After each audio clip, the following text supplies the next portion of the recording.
2 Kings. Chapter 1. After the death of Ahab, Moab rebelled against Israel. Now Ahaziah fell through the lattice in his upper chamber in Samaria, and lay sick. So he sent messengers, telling them, "Go, inquire of Beelzebub, the god of Ekron, whether I shall recover from this sickness." But the angel of the Lord said to Elijah the Tishbite, "Arise, go up to meet the messenger of the king of Samaria, and say to them, Is it because there is no God in Israel that you are going to inquire of Beelzebub, the god of Ekron? Now therefore thus says the Lord, You shall not come down from the bed to which you have gone up, but you shall surely die." So Elijah went. The messengers returned to the king, and he said to them, "Why have you returned?" And they said to him, "There came a man to meet us, and said to us, Go back to the king who sent you, and say to him, Thus says the Lord, Is it because there is no God in Israel that you are sending to inquire of Beelzebub, the god of Ekron? Therefore you shall not come down from the bed to which you have gone up, but you shall surely die." He said to them, "What kind of man was he who came to meet you and told you these things?" They answered him, "He wore a garment of hair with a belt of leather about his waist." And he said, "It is Elijah the Tishbite." Then the king sent to him a captain of 50 men with his 50. He went up to Elijah, who was sitting on the top of a hill, and said to him, "O man of God, the king says, Come down." But Elijah answered the captain of 50, "If I am a man of God, let fire come down from heaven and consume you and your 50. Then fire came down from heaven and consumed him and his 50. Again the king sent to him another captain of 50 men with his 50. And he answered and said to him, "O man of God, this is the king's order. Come down quickly." But Elijah answered them, "If I am a man of God, let fire come down from heaven and consume you and your 50. Then the fire of God came down from heaven and consumed him and his 50. Again the king sent the captain of a third 50 with his 50. And the third captain of 50 went up and came and fell on his knees before Elijah and entreated him, "O man of God, please let my life and the life of these 50 servants of yours be precious in your sight. Behold, fire came down from heaven and consumed the 2 former captains of 50 men with their 50s. But now let my life be precious in your sight." Then the angel of the Lord said to Elijah, "Go down with him, do not be afraid of him." So he arose and went down with him to the king, and said to him, "Thus says the Lord, because you have sent messengers to inquire of Beelzebub, the god of Ekron, is it because there is no God in Israel to inquire of his word? Therefore you shall not come down from the bed to which you have gone up, but you shall surely die." So he died according to the word of the Lord that Elijah had spoken. Jehoram became king in his place in the 2nd year of Jehoram the son of Jehoshaphat, king of Judah, because Ahaziah had no son. Now the rest of the acts of Ahaziah that he did, are they not written in the book of the Chronicles of the kings of Israel?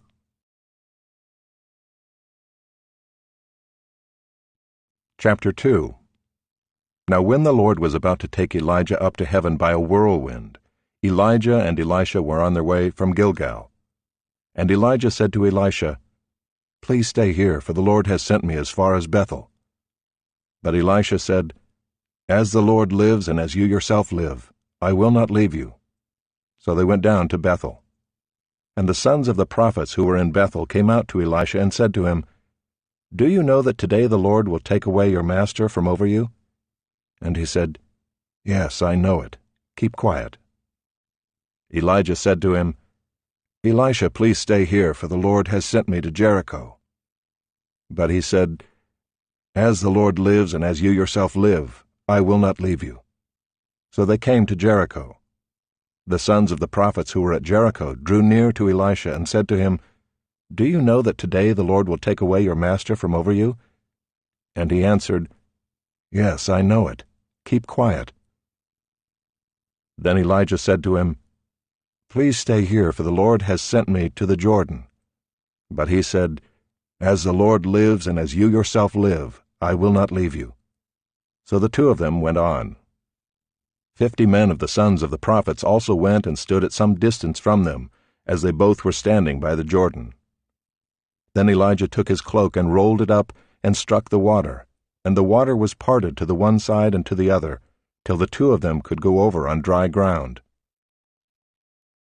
When they had crossed, Elijah said to Elisha, "Ask what I shall do for you before I am taken from you." And Elisha said, "Please let there be a double portion of your spirit on me." And he said, "You have asked a hard thing. Yet if you see me as I am being taken from you, it shall be so for you. But if you do not see me, it shall not be so." And as they still went on and talked, behold, chariots of fire and horses of fire separated the two of them. And Elijah went up by a whirlwind into heaven.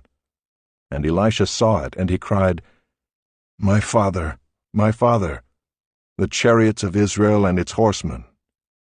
And he saw him no more. Then he took hold of his own clothes and tore them in 2 pieces. And he took up the cloak of Elijah that had fallen from him, and went back and stood on the bank of the Jordan. Then he took the cloak of Elijah that had fallen from him, and struck the water, saying, "Where is the Lord, the God of Elijah?" And when he had struck the water was parted to the one side and to the other, and Elisha went over. Now when the sons of the prophets who were at Jericho saw him opposite them, they said, "The spirit of Elijah rests on Elisha."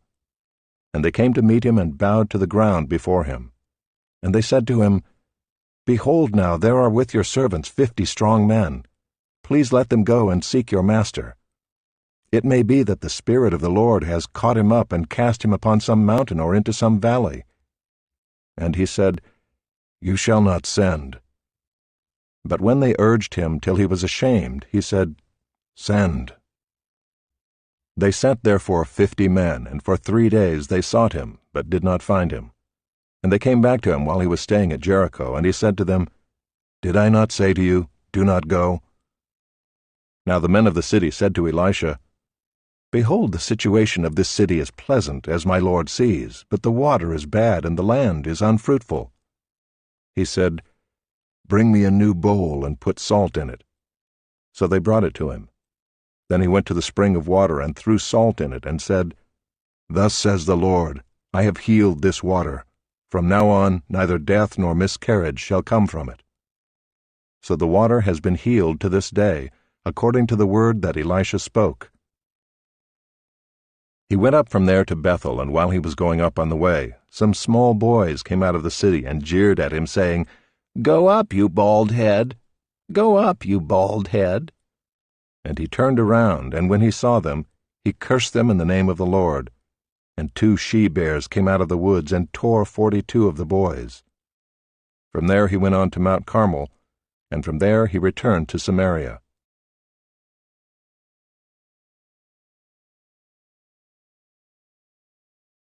Chapter 3. In the 18th year of Jehoshaphat king of Judah, Jehoram the son of Ahab became king over Israel in Samaria, and he reigned 12 years. He did what was evil in the sight of the Lord, though not like his father and mother, for he put away the pillar of Baal that his father had made. Nevertheless he clung to the sin of Jeroboam the son of Nebat, which he made Israel to sin. He did not depart from it. Now Mesha king of Moab was a sheep breeder, and he had to deliver to the king of Israel 100,000 lambs and the wool of 100,000 rams. But when Ahab died, the king of Moab rebelled against the king of Israel. So King Jehoram marched out of Samaria at that time and mustered all Israel. And he went and sent word to Jehoshaphat king of Judah, "The king of Moab has rebelled against me. Will you go with me to battle against Moab?" And he said, "I will go. I am as you are, my people as your people, my horses as your horses." Then he said, "By which way shall we march?" Jehoram answered, "By the way of the wilderness of Edom." So the king of Israel went with the king of Judah and the king of Edom, and when they had made a circuitous march of 7 days, there was no water for the army or for the animals that followed them. Then the king of Israel said, "Alas, the Lord has called these 3 kings to give them into the hand of Moab." And Jehoshaphat said, "Is there no prophet of the Lord here, through whom we may inquire of the Lord?" Then one of the king of Israel's servants answered, Elisha the son of Shaphat is here, who poured water on the hands of Elijah. And Jehoshaphat said, The word of the Lord is with him. So the king of Israel and Jehoshaphat and the king of Edom went down to him. And Elisha said to the king of Israel, What have I to do with you? Go to the prophets of your father and to the prophets of your mother. But the king of Israel said to him, No, it is the Lord who has called these 3 kings to give them into the hand of Moab. And Elisha said, As the Lord of hosts lives, before whom I stand, were it not that I have regard for Jehoshaphat the king of Judah, I would neither look at you nor see you. But now bring me a musician. And when the musician played, the hand of the Lord came upon him. And he said, Thus says the Lord, I will make this dry stream bed full of pools. For thus says the Lord, You shall not see wind or rain, but that stream bed shall be filled with water, so that you shall drink, you, your livestock, and your animals. This is a light thing in the sight of the Lord. He will also give the Moabites into your hand, and you shall attack every fortified city and every choice city, and shall fell every good tree, and stop up all springs of water, and ruin every good piece of land with stones. The next morning, about the time of offering the sacrifice, behold, water came from the direction of Edom, till the country was filled with water. When all the Moabites heard that the kings had come up to fight against them, all who were able to put on armor, from the youngest to the oldest, were called out and were drawn up at the border. And when they rose early in the morning and the sun shone on the water, the Moabites saw the water opposite them as red as blood. And they said, This is blood. The kings have surely fought together and struck one another down. Now then, Moab, to the spoil. But when they came to the camp of Israel, the Israelites rose and struck the Moabites till they fled before them. And they went forward, striking the Moabites as they went. And they overthrew the cities, and on every good piece of land every man threw a stone until it was covered. They stopped every spring of water and felled all the good trees, till only its stones were left in Kir-Hareseth, and the slingers surrounded and attacked it. When the king of Moab saw that the battle was going against him, he took with him 700 swordsmen to break through opposite the king of Edom, but they could not. Then he took his oldest son, who was to reign in his place, and offered him for a burnt offering on the wall. And there came great wrath against Israel, and they withdrew from him and returned to their own land. Chapter 4.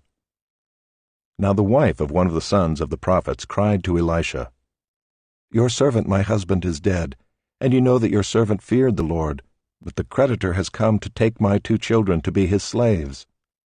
And Elisha said to her, What shall I do for you? Tell me, what have you in the house? And she said, Your servant has nothing in the house except a jar of oil. Then he said, Go outside, borrow vessels from all your neighbors, empty vessels, and not too few. Then go in and shut the door behind yourself and your sons, and pour into all these vessels, and when one is full, set it aside. So she went from him, and shut the door behind herself and her sons. And as she poured, they brought the vessels to her. When the vessels were full, she said to her son, Bring me another vessel. And he said to her, There is not another. Then the oil stopped flowing. She came and told the man of God, and he said, Go, sell the oil and pay your debts, and you and your sons can live on the rest. One day Elisha went on to Shunem, where a wealthy woman lived, who urged him to eat some food. So whenever he passed that way, he would turn in there to eat food. And she said to her husband, Behold now, I know that this is a holy man of God who is continually passing our way. Let us make a small room on the roof with walls, and put there for him a bed, a table, a chair, and a lamp, so that whenever he comes to us, he can go in there. One day he came there, and he turned into the chamber and rested there. And he said to Gehazi his servant, Call this Shunammite. When he called her, she stood before him. And he said to him, Say now to her, See, you have taken all this trouble for us. What is to be done for you? Would you have a word spoken on your behalf to the king or to the commander of the army? She answered, I dwell among my own people. And he said, "What then is to be done for her?" Gehazi answered, "Well, she has no son, and her husband is old." He said, "Call her." And when he had called her, she stood in the doorway. And he said, "At this season, about this time next year, you shall embrace a son." And she said, "No, my lord, O man of God, do not lie to your servant." But the woman conceived, and she bore a son about that time the following spring, as Elisha had said to her. When the child had grown, he went out one day to his father among the reapers.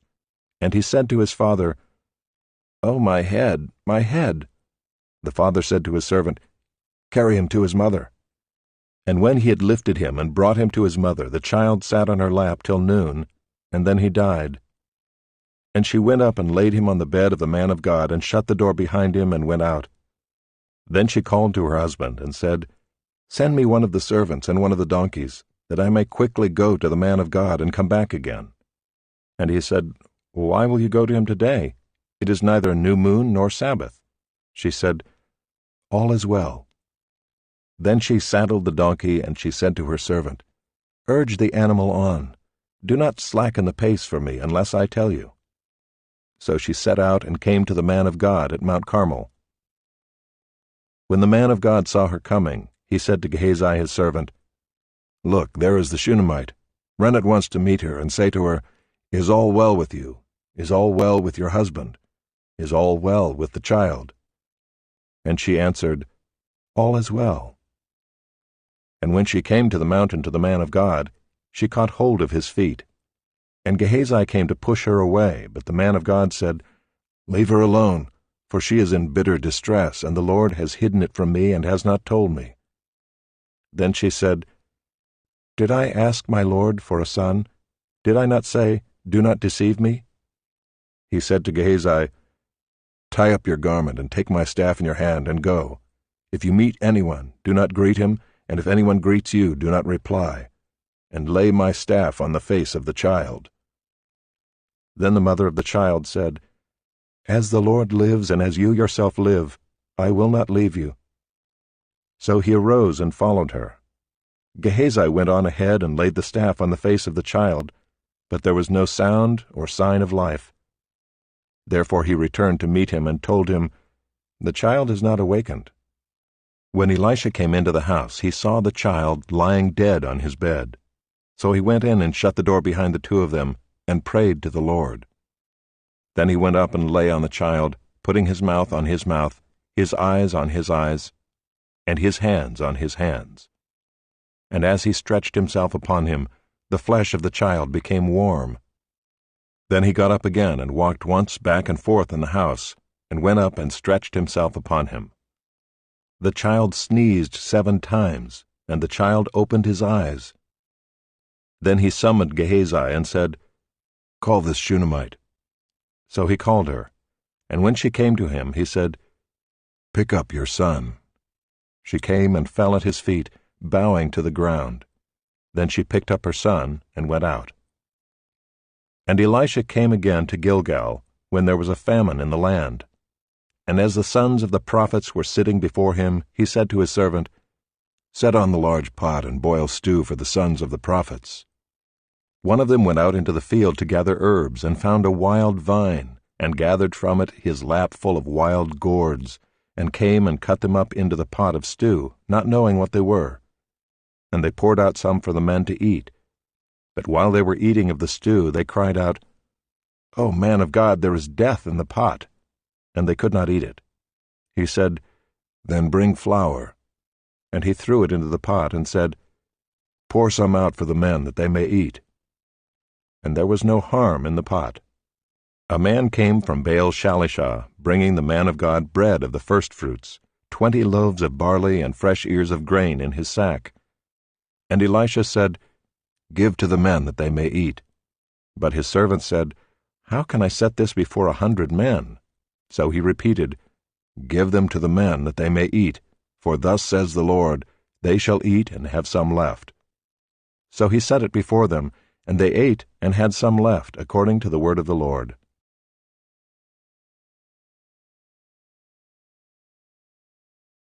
Chapter 5. Naaman, commander of the army of the king of Syria, was a great man with his master and in high favor, because by him the Lord had given victory to Syria. He was a mighty man of valor, but he was a leper. Now the Syrians, on one of their raids, had carried off a little girl from the land of Israel, and she worked in the service of Naaman's wife. She said to her mistress, "Would that my lord were with the prophet who is in Samaria. He would cure him of his leprosy." So Naaman went in and told his lord, "Thus and so spoke the girl from the land of Israel." And the king of Syria said, "Go now, and I will send a letter to the king of Israel." So he went, taking with him 10 talents of silver, 6,000 shekels of gold, and 10 changes of clothing. And he brought the letter to the king of Israel, which read, "When this letter reaches you, know that I have sent to you Naaman my servant, that you may cure him of his leprosy." And when the king of Israel read the letter, he tore his clothes and said, "Am I God, to kill and to make alive, that this man sends word to me to cure a man of his leprosy? Only consider and see how he is seeking a quarrel with me." But when Elisha the man of God heard that the king of Israel had torn his clothes, he sent to the king, saying, "Why have you torn your clothes? Let him come now to me, that he may know that there is a prophet in Israel." So Naaman came with his horses and chariots, and stood at the door of Elisha's house. And Elisha sent a messenger to him, saying, "Go and wash in the Jordan 7 times, and your flesh shall be restored, and you shall be clean." But Naaman was angry, and went away, saying, "Behold, I thought that he would surely come out to me, and stand and call upon the name of the Lord his God, and wave his hand over the place, and cure the leper. Are not Abana and Pharpar, the rivers of Damascus, better than all the waters of Israel? Could I not wash in them and be clean?" So he turned and went away in a rage. But his servants came near and said to him, "My father, it is a great word the prophet has spoken to you. Will you not do it? Has he actually said to you, 'Wash and be clean'?" So he went down and dipped himself 7 times in the Jordan, according to the word of the man of God, and his flesh was restored like the flesh of a little child, and he was clean. Then he returned to the man of God, he and all his company, and he came and stood before him. And he said, "Behold, I know that there is no God in all the earth but in Israel. So accept now a present from your servant." But he said, "As the Lord lives before whom I stand, I will receive none." And he urged him to take it, but he refused. Then Naaman said, "If not, please let there be given to your servant 2 mule loads of earth. For from now on your servant will not offer burnt offering or sacrifice to any god but the Lord. In this matter may the Lord pardon your servant. When my master goes into the house of Rimmon to worship there, leaning on my arm, and I bow myself in the house of Rimmon, when I bow myself in the house of Rimmon, the Lord pardon your servant in this matter." He said to him, "Go in peace." But when Naaman had gone from him a short distance, Gehazi, the servant of Elisha the man of God, said, "See, my master has spared this Naaman the Syrian, in not accepting from his hand what he brought. As the Lord lives, I will run after him and get something from him." So Gehazi followed Naaman, and when Naaman saw someone running after him, he got down from the chariot to meet him and said, "Is all well?" And he said, "All is well. My master has sent me to say, 'There have just come now to me from the hill country of Ephraim 2 young men of the sons of the prophets. Please give them a talent of silver and 2 changes of clothing.'" And Naaman said, "Be pleased to accept 2 talents. And he urged him and tied up 2 talents of silver in 2 bags with 2 changes of clothing, and laid them on 2 of his servants. And they carried them before Gehazi. And when he came to the hill, he took them from their hand and put them in the house, and he sent the men away, and they departed. He went in and stood before his master, and Elisha said to him, "Where have you been, Gehazi?" And he said, "Your servant went nowhere." But he said to him, "Did not my heart go when the man turned from his chariot to meet you? Was it a time to accept money and garments, olive orchards and vineyards, sheep and oxen, male servants and female servants? Therefore the leprosy of Naaman shall cling to you and to your descendants forever." So he went out from his presence a leper like snow.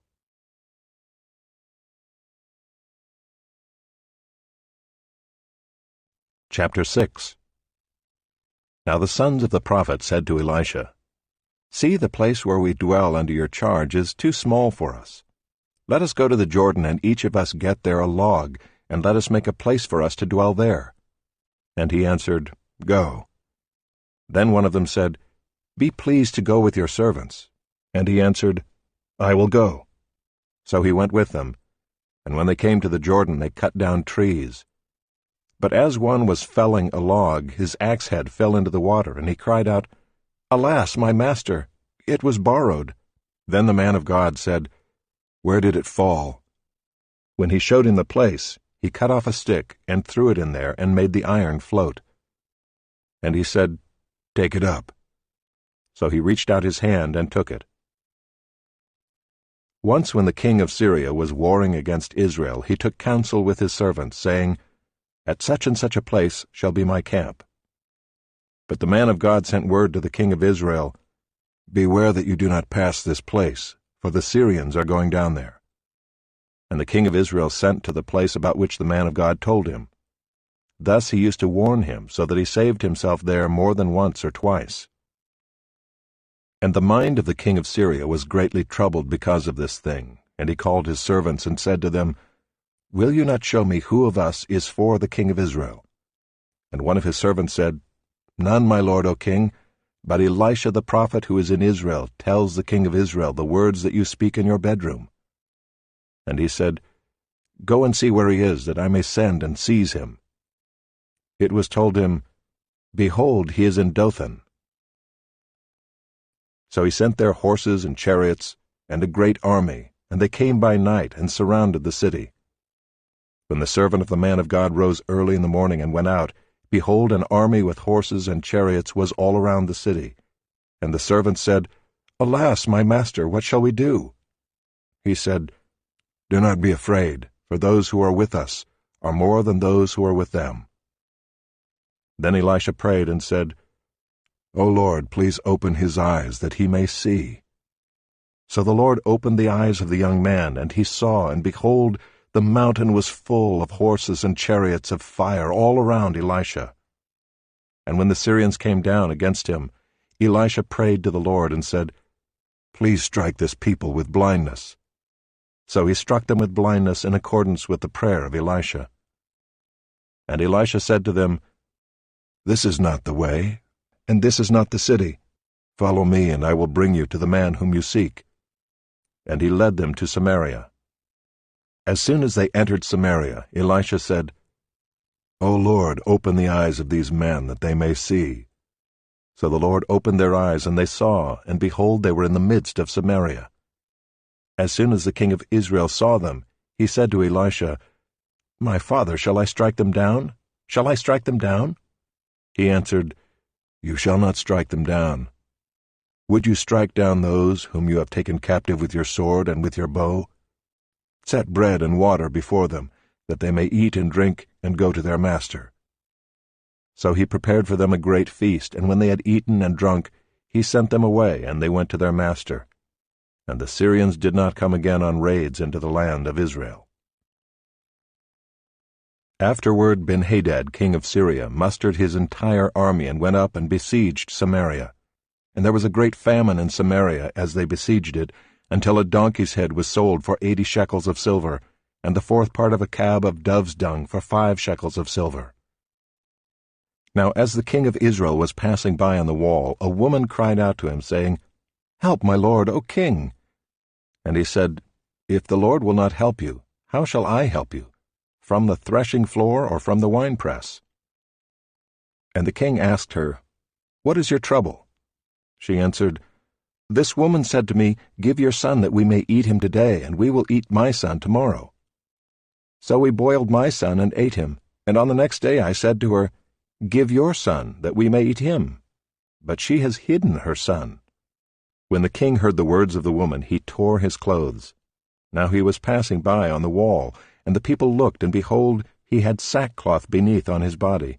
And he said, "May God do so to me, and more also, if the head of Elisha the son of Shaphat remains on his shoulders today."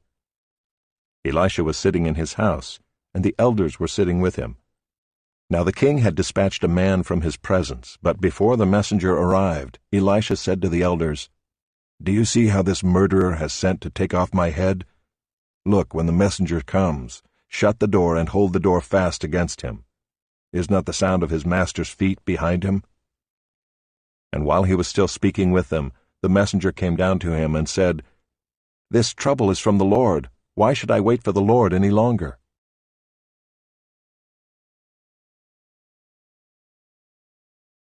Chapter 7.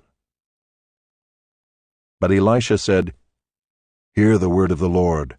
Thus says the Lord, Tomorrow about this time a seah of fine flour shall be sold for a shekel, and 2 seahs of barley for a shekel at the gate of Samaria." Then the captain on whose hand the king leaned said to the man of God, "If the Lord himself should make windows in heaven, could this thing be?"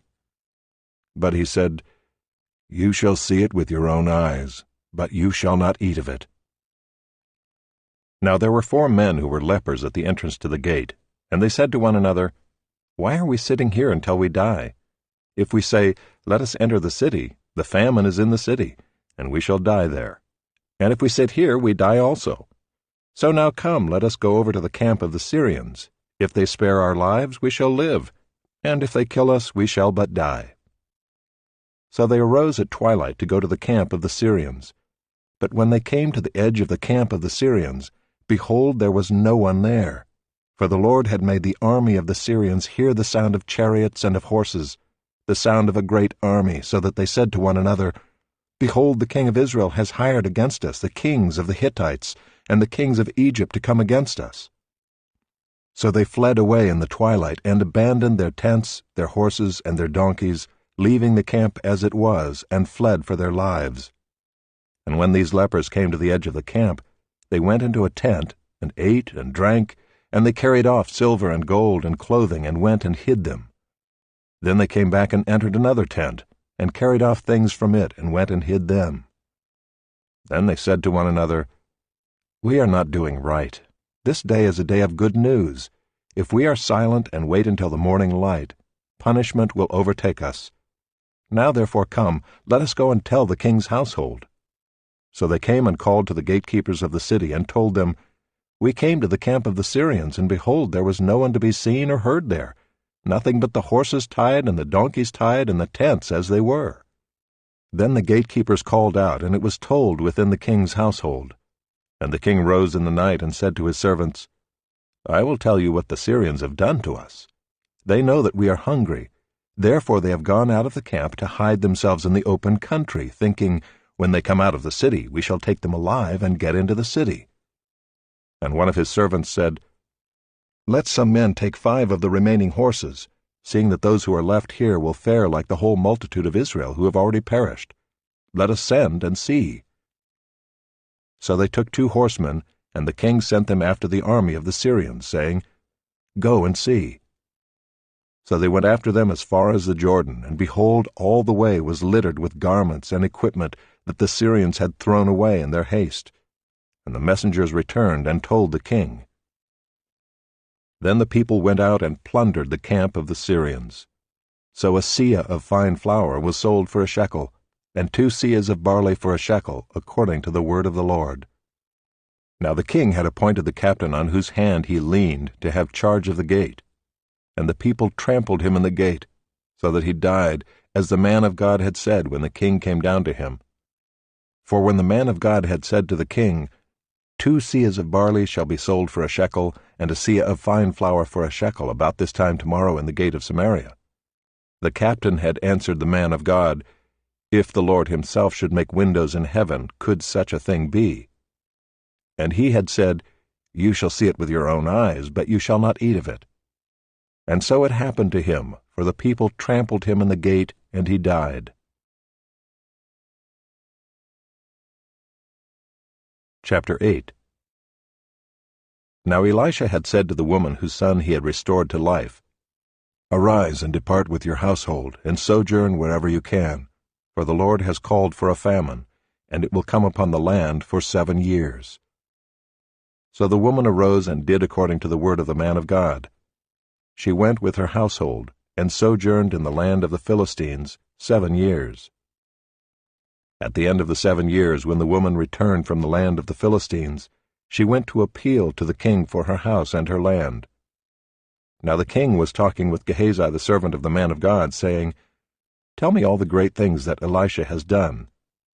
And while he was telling the king how Elisha had restored the dead to life, behold, the woman whose son he had restored to life appealed to the king for her house and her land. And Gehazi said, "My lord, O king, here is the woman, and here is her son whom Elisha restored to life."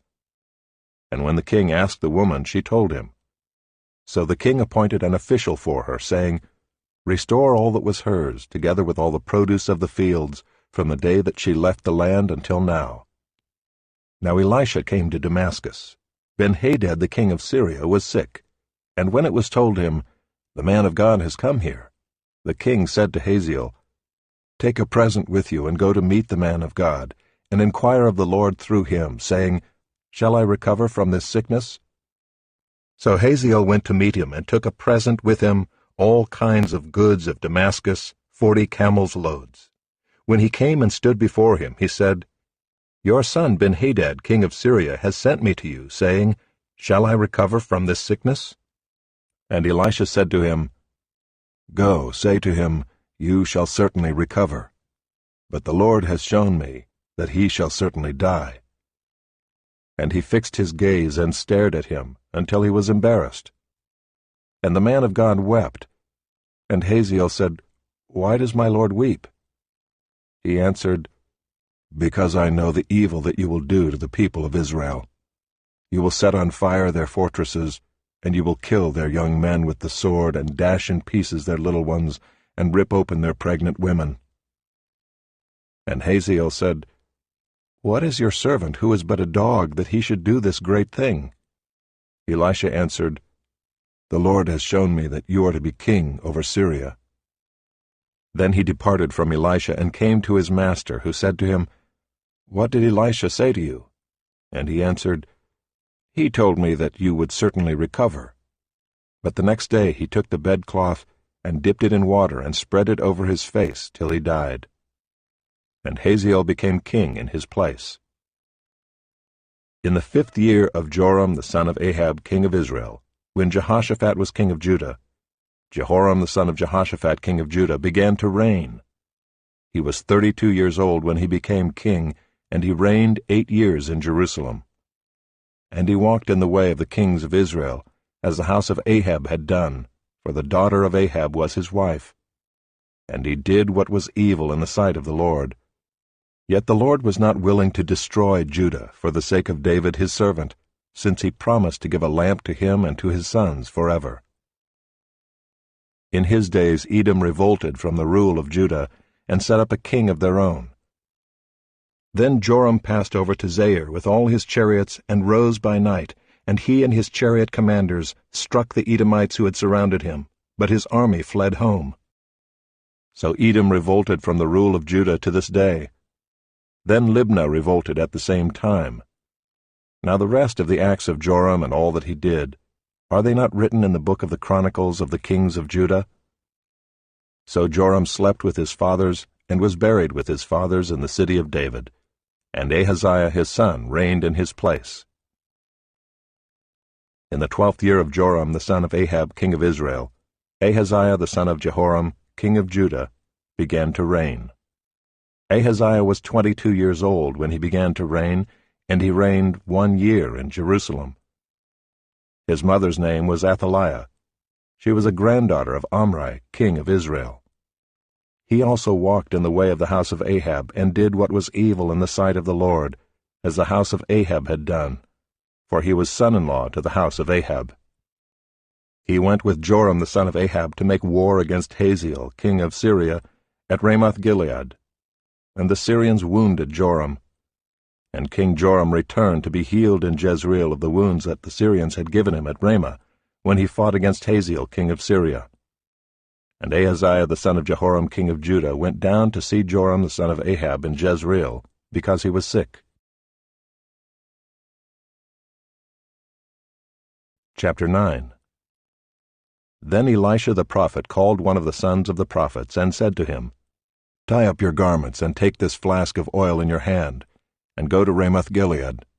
And when you arrive, look there for Jehu the son of Jehoshaphat, son of Nimshi. And go in and have him rise from among his fellows, and lead him to an inner chamber. Then take the flask of oil and pour it on his head, and say, Thus says the Lord, I anoint you king over Israel. Then open the door and flee, do not linger.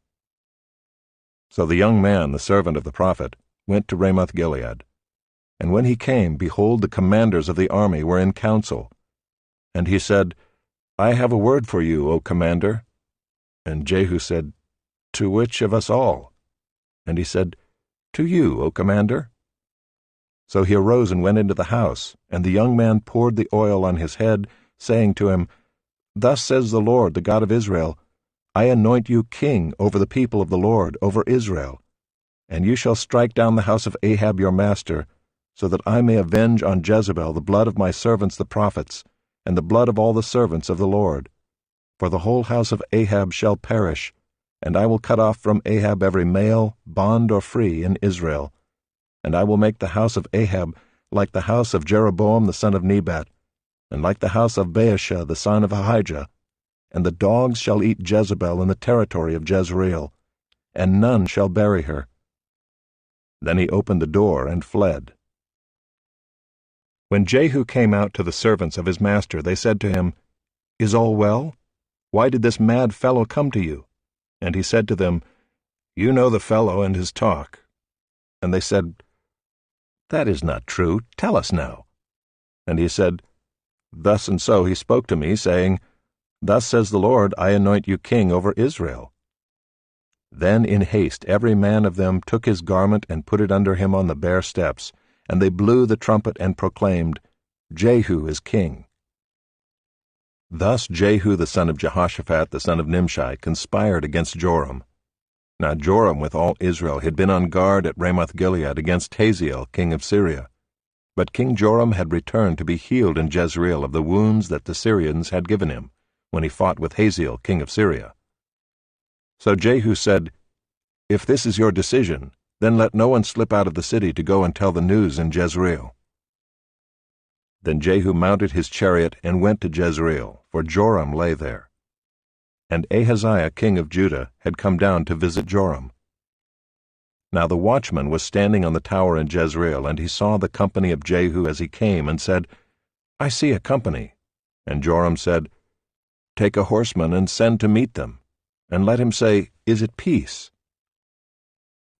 So a man on horseback went to meet him and said, Thus says the king, Is it peace? And Jehu said, What do you have to do with peace? Turn around and ride behind me. And the watchman reported, saying, The messenger reached them, but he is not coming back.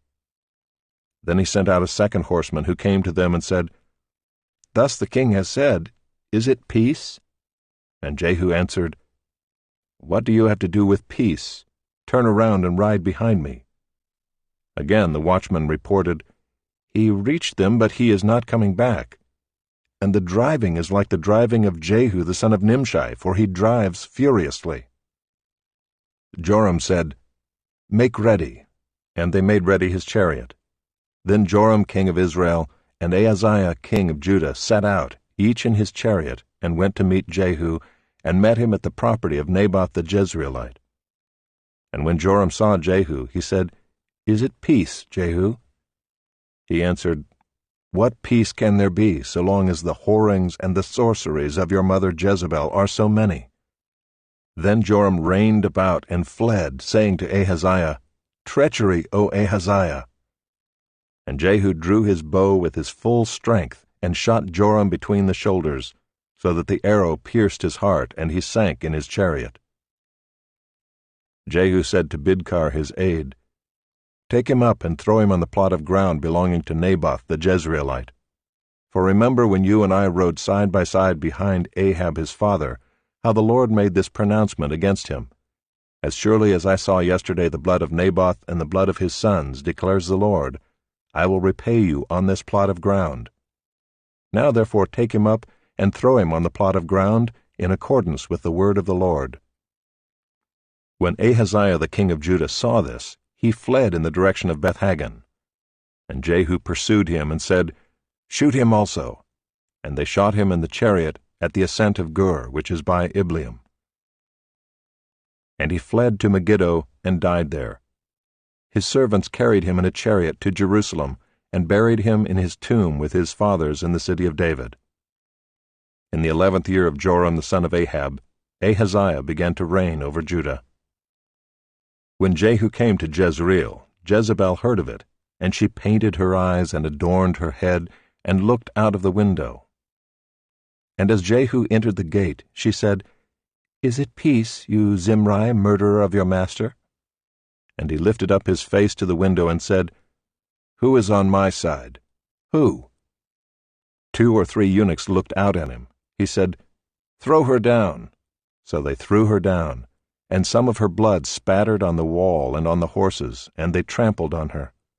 Then he went in and ate and drank, and he said, "See now to this cursed woman, and bury her, for she is a king's daughter."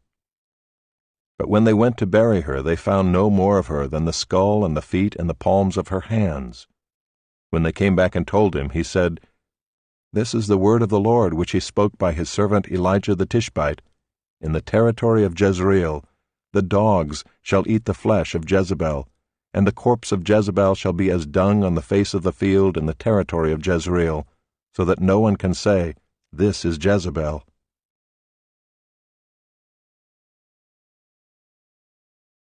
Chapter 10. Now Ahab had 70 sons in Samaria. So Jehu wrote letters and sent them to Samaria, to the rulers of the city, to the elders, and to the guardians of the sons of Ahab, saying, "Now then, as soon as this letter comes to you, seeing your master's sons are with you, and there are with you chariots and horses, fortified cities also, and weapons, select the best and fittest of your master's sons, and set him on his father's throne, and fight for your master's house." But they were exceedingly afraid, and said, "Behold, the 2 kings could not stand before him. How then can we stand?" So he who was over the palace, and he who was over the city, together with the elders and the guardians, sent to Jehu, saying, "We are your servants, and we will do all that you tell us. We will not make anyone king. Do whatever is good in your eyes." Then he wrote to them a second letter, saying, "If you are on my side, and if you are ready to obey me, take the heads of your master's sons and come to me at Jezreel tomorrow at this time." Now the king's sons, 70 persons, were with the great men of the city, who were bringing them up. And as soon as the letter came to them, they took the king's sons and slaughtered them, 70 persons, and put their heads in baskets, and sent them to him at Jezreel. When the messenger came and told him, "They have brought the heads of the king's sons," he said, "Lay them in 2 heaps at the entrance of the gate until the morning." Then in the morning, when he went out, he stood and said to all the people, "You are innocent. It was I who conspired against my master and killed him. But who struck down all these? Know then that there shall fall to the earth nothing of the word of the Lord, which the Lord spoke concerning the house of Ahab, for the Lord has done what he said by his servant Elijah." So Jehu struck down all who remained of the house of Ahab in Jezreel, all his great men and his close friends and his priests, until he left him none remaining. Then he set out and went to Samaria. On the way, when he was at Beth-Eked of the shepherds, Jehu met the relatives of Ahaziah king of Judah, and he said, "Who are you?" And they answered, "We are the relatives of Ahaziah, and we came down to visit the royal princes and the sons of the queen mother." He said, "Take them alive." And they took them alive and slaughtered them at the pit of Beth-Eked, 42 persons, and he spared none of them. And when he departed from there, he met Jehonadab the son of Rechab coming to meet him. And he greeted him and said to him, "Is your heart true to my heart as mine is to yours?" And Jehonadab answered, "It is." Jehu said, "If it is, give me your hand." So he gave him his hand. And Jehu took him up with him into the chariot. And he said, "Come with me and see my zeal for the Lord." So he had him ride in his chariot. And when he came to Samaria, he struck down all who remained to Ahab in Samaria, till he had wiped them out, according to the word of the Lord that he spoke to Elijah. Then Jehu assembled all the people and said to them, Ahab served Baal a little, but Jehu will serve him much. Now therefore call to me all the prophets of Baal, all his worshippers and all his priests. Let none be missing, for I have a great sacrifice to offer to Baal. Whoever is missing shall not live. But Jehu did it with cunning in order to destroy the worshippers of Baal. And Jehu ordered, Sanctify a solemn assembly for Baal. So they proclaimed it. And Jehu sent throughout all Israel, and all the worshippers of Baal came, so that there was not a man left who did not come. And they entered the house of Baal, and the house of Baal was filled from one end to the other. He said to him who was in charge of the wardrobe, Bring out the vestments for all the worshippers of Baal. So he brought out the vestments for them. Then Jehu went into the house of Baal with Jehonadab the son of Rechab, and he said to the worshippers of Baal, Search and see that there is no servant of the Lord here among you, but only the worshippers of Baal. Then they went in to offer sacrifices and burnt offerings. Now Jehu had stationed 80 men outside and said, The man who allows any of those whom I give into your hands to escape shall forfeit his life. So as soon as he had made an end of offering the burnt offering, Jehu said to the guard and to the officers, Go in and strike them down, let not a man escape. So when they put them to the sword, the guard and the officers cast them out and went into the inner room of the house of Baal, and they brought out the pillar that was in the house of Baal and burned it. And they demolished the pillar of Baal and demolished the house of Baal, and made it a latrine to this day. Thus Jehu wiped out Baal from Israel. But Jehu did not turn aside from the sins of Jeroboam the son of Nebat, which he made Israel to sin, that is, the golden calves that were in Bethel and in Dan. And the Lord said to Jehu, Because you have done well in carrying out what is right in my eyes, and have done to the house of Ahab according to all that was in my heart, your sons of the 4th generation shall sit on the throne of Israel. But Jehu was not careful to walk in the law of the Lord, the God of Israel, with all his heart.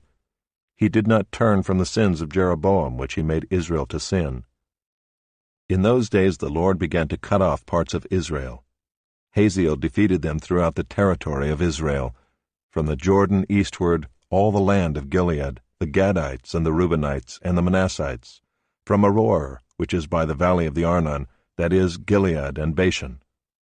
Now the rest of the acts of Jehu and all that he did, and all his might, are they not written in the book of the Chronicles of the kings of Israel? So Jehu slept with his fathers, and they buried him in Samaria.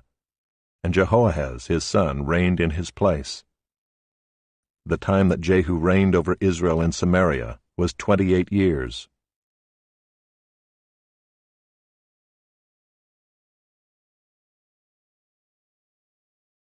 Chapter 11. Now when Athaliah the mother of Ahaziah saw that her son was dead, she arose and destroyed all the royal family. But Jehosheba, the daughter of King Joram, sister of Ahaziah, took Joash the son of Ahaziah, and stole him away from among the king's sons who were being put to death, and she put him and his nurse in a bedroom. Thus they hid him from Athaliah, so that he was not put to death. And he remained with her 6 years, hidden in the house of the Lord, while Athaliah reigned over the land. But in the 7th year Jehoiada sent and brought the captains of the Kerites and of the guards, and had them come to him in the house of the Lord. And he made a covenant with them, and put them under oath in the house of the Lord, and he showed them the king's son. And he commanded them, This is the thing that you shall do, 1/3 of you, those who come off duty on the Sabbath, and guard the king's house, another third being at the gate Sur, and a third at the gate behind the guards, shall guard the palace. And the 2 divisions of you, which come on duty in force on the Sabbath, and guard the house of the Lord on behalf of the king, shall surround the king, each with his weapons in his hand, and whoever approaches the ranks is to be put to death. Be with the king when he goes out and when he comes in. The captains did according to all that Jehoiada the priest commanded, and they each brought his men who were to go off duty on the Sabbath, with those who were to come on duty on the Sabbath, and they came to Jehoiada the priest. And the priest gave to the captains the spears and shields that had been King David's, which were in the house of the Lord. And the guards stood, every man with his weapons in his hand, from the south side of the house to the north side of the house, around the altar and the house on behalf of the king. Then he brought out the king's son, and put the crown on him, and gave him the testimony. And they proclaimed him king, and anointed him, and they clapped their hands, and said, "Long live the king!" When Athaliah heard the noise of the guard and of the people, she went into the house of the Lord to the people. And when she looked, there was the king standing by the pillar, according to the custom, and the captains and the trumpeters beside the king, and all the people of the land rejoicing and blowing trumpets. And Athaliah tore her clothes and cried, "Treason! Treason!" Then Jehoiada the priest commanded the captains who were set over the army, "Bring her out between the ranks, and put to death with the sword anyone who follows her."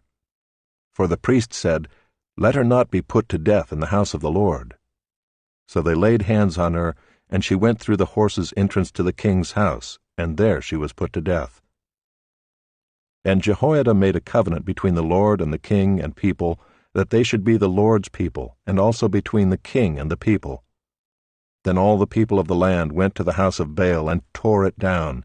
His altars and his images they broke in pieces, and they killed Mattan the priest of Baal before the altars. And the priest posted watchmen over the house of the Lord. And he took the captains, the Kerites, the guards, and all the people of the land, and they brought the king down from the house of the Lord, marching through the gate of the guards to the king's house. And he took his seat on the throne of the kings.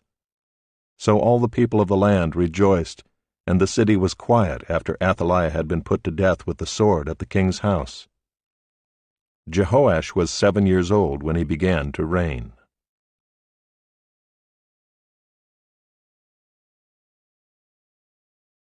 Chapter 12. In the 7th year of Jehu, Jehoash began to reign, and he reigned 40 years in Jerusalem. His mother's name was Zibiah of Beersheba. And Jehoash did what was right in the eyes of the Lord all his days, because Jehoiada the priest instructed him. Nevertheless, the high places were not taken away. The people continued to sacrifice and make offerings on the high places. Jehoash said to the priests, "All the money of the holy things that is brought into the house of the Lord, the money for which each man is assessed, the money from the assessment of persons, and the money that a man's heart prompts him to bring into the house of the Lord, let the priests take, each from his donor, and let them repair the house wherever any need of repairs is discovered." But by the 23rd year of King Jehoash, the priests had made no repairs on the house. Therefore King Jehoash summoned Jehoiada the priest and the other priests, and said to them, "Why are you not repairing the house? Now therefore take no more money from your donors, but hand it over for the repair of the house."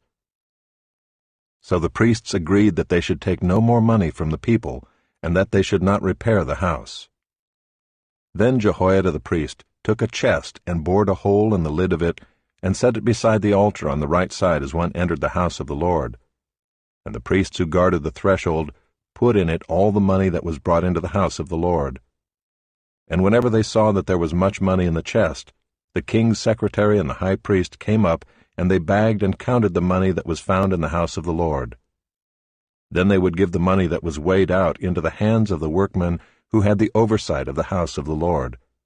And they paid it out to the carpenters and the builders who worked on the house of the Lord, and to the masons and the stone cutters, as well as to buy timber and quarried stone for making repairs on the house of the Lord, and for any outlay for the repairs of the house. But there were not made for the house of the Lord basins of silver, snuffers, bowls, trumpets, or any vessels of gold or of silver from the money that was brought into the house of the Lord, for that was given to the workmen who were repairing the house of the Lord with it. And they did not ask for an accounting from the men into whose hand they delivered the money to pay out to the workmen, for they dealt honestly. The money from the guilt offerings and the money from the sin offerings was not brought into the house of the Lord. It belonged to the priests. At that time Hazael king of Syria went up and fought against Gath and took it. But when Hazael set his face to go up against Jerusalem, Jehoash king of Judah took all the sacred gifts that Jehoshaphat and Jehoram and Ahaziah his fathers, the kings of Judah, had dedicated, and his own sacred gifts, and all the gold that was found in the treasuries of the house of the Lord and of the king's house, and sent these to Hazael king of Syria. Then Hazael went away from Jerusalem. Now the rest of the acts of Joash and all that he did, are they not written in the book of the Chronicles of the kings of Judah? His servants arose and made a conspiracy, and struck down Joash in the house of Millo, on the way that goes down to Silla. It was Jozachar the son of Shimeath, and Jehozabad the son of Shomer, his servants, who struck him down so that he died. And they buried him with his fathers in the city of David, and Amaziah his son reigned in his place.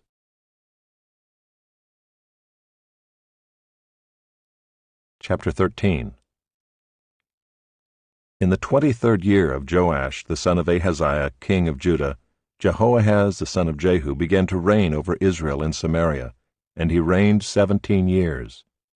He did what was evil in the sight of the Lord, and followed the sins of Jeroboam the son of Nebat, which he made Israel to sin. He did not depart from them. And the anger of the Lord was kindled against Israel, and he gave them continually into the hand of Hazael king of Syria, and into the hand of Benhadad the son of Hazael. Then Jehoahaz sought the favor of the Lord, and the Lord listened to him, for he saw the oppression of Israel, how the king of Syria oppressed them. Therefore the Lord gave Israel a Savior, so that they escaped from the hand of the Syrians, and the people of Israel lived in their homes as formerly. Nevertheless they did not depart from the sins of the house of Jeroboam, which he made Israel to sin, but walked in them, and the Asherah also remained in Samaria.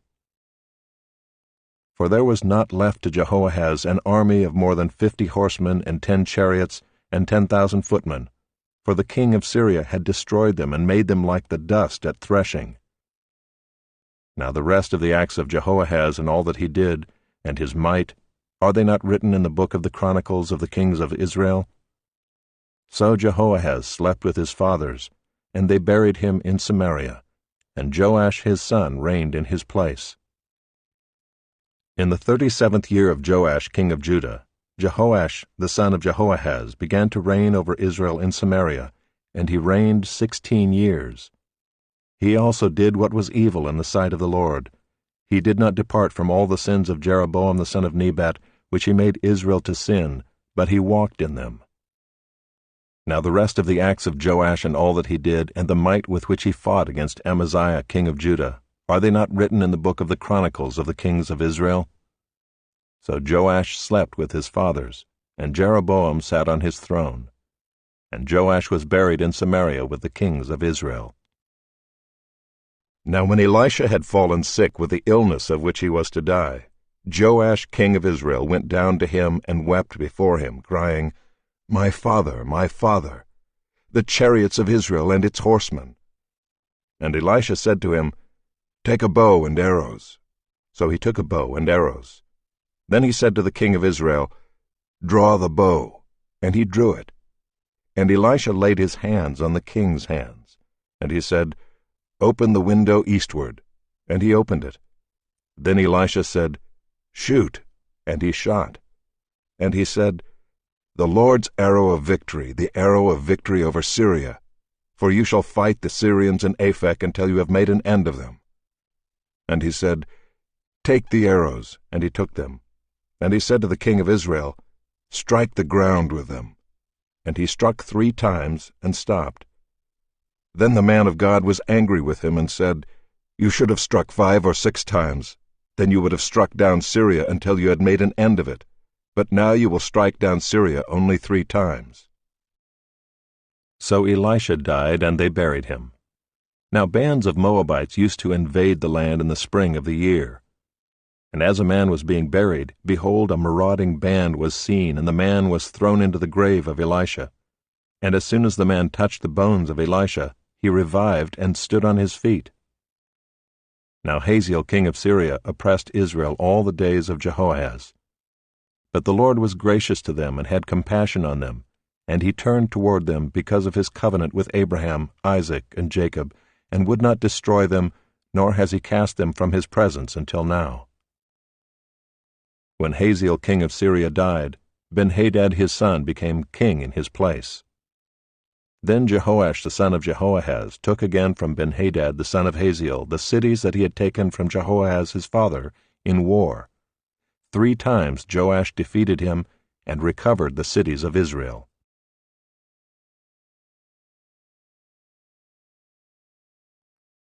Chapter 14. In the 2nd year of Joash the son of Joahaz king of Israel, Amaziah the son of Joash king of Judah began to reign. He was 25 years old when he began to reign, and he reigned 29 years in Jerusalem. His mother's name was Jehoaddin of Jerusalem.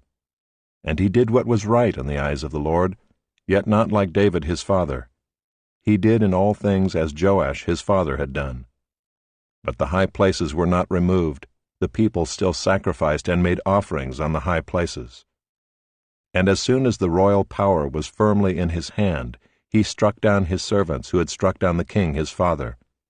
But he did not put to death the children of the murderers, according to what is written in the book of the law of Moses, where the Lord commanded, "Fathers shall not be put to death because of their children, nor shall children be put to death because of their fathers, but each one shall die for his own sin." He struck down 10,000 Edomites in the valley of Salt, and took Selah by storm, and called it Joktheel, which is its name to this day. Then Amaziah sent messengers to Jehoash, the son of Jehoahaz, son of Jehu, king of Israel, saying, "Come, let us look one another in the face." And Jehoash king of Israel sent word to Amaziah king of Judah, "A thistle on Lebanon sent to a cedar on Lebanon, saying, 'Give your daughter to my son for a wife.' And a wild beast of Lebanon passed by and trampled down the thistle. You have indeed struck down Edom, and your heart has lifted you up. Be content with your glory and stay at home, for why should you provoke trouble so that you fall, you and Judah with you?" But Amaziah would not listen. So Jehoash king of Israel went up, and he and Amaziah king of Judah faced one another in battle at Bethshemesh, which belongs to Judah. And Judah was defeated by Israel, and every man fled to his home. And Jehoash king of Israel captured Amaziah king of Judah, the son of Jehoash, son of Ahaziah, at Bethshemesh, and came to Jerusalem and broke down the wall of Jerusalem for 400 cubits, from the Ephraim gate to the corner gate. And he seized all the gold and silver and all the vessels that were found in the house of the Lord and in the treasuries of the king's house, also hostages, and he returned to Samaria. Now the rest of the acts of Jehoash that he did, and his might, and how he fought with Amaziah king of Judah, are they not written in the book of the Chronicles of the kings of Israel? And Jehoash slept with his fathers, and was buried in Samaria with the kings of Israel, and Jeroboam his son reigned in his place. Amaziah the son of Joash king of Judah lived 15 years after the death of Jehoash son of Jehoahaz king of Israel. Now the rest of the deeds of Amaziah, are they not written in the book of the Chronicles of the kings of Judah? And they made a conspiracy against him in Jerusalem, and he fled to Lachish. But they sent after him to Lachish and put him to death there. And they brought him on horses, and he was buried in Jerusalem with his fathers in the city of David. And all the people of Judah took Azariah, who was 16 years old, and made him king instead of his father Amaziah. He built Elath, and restored it to Judah, after the king slept with his fathers. In the 15th year of Amaziah the son of Joash king of Judah, Jeroboam the son of Joash king of Israel began to reign in Samaria, and he reigned 41 years. And he did what was evil in the sight of the Lord. He did not depart from all the sins of Jeroboam the son of Nebat, which he made Israel to sin. He restored the border of Israel from Lebo-Hamath as far as the sea of the Arabah, according to the word of the Lord, the God of Israel, which he spoke by his servant Jonah the son of Amittai, the prophet, who was from Gath-hepher. For the Lord saw that the affliction of Israel was very bitter, for there was none left, bond or free, and there was none to help Israel. But the Lord had not said that he would blot out the name of Israel from under heaven, so he saved them by the hand of Jeroboam the son of Joash. Now the rest of the acts of Jeroboam, and all that he did, and his might, how he fought, and how he restored Damascus and Hamath to Judah in Israel, are they not written in the book of the Chronicles of the kings of Israel? And Jeroboam slept with his fathers, the kings of Israel, and Zechariah his son reigned in his place.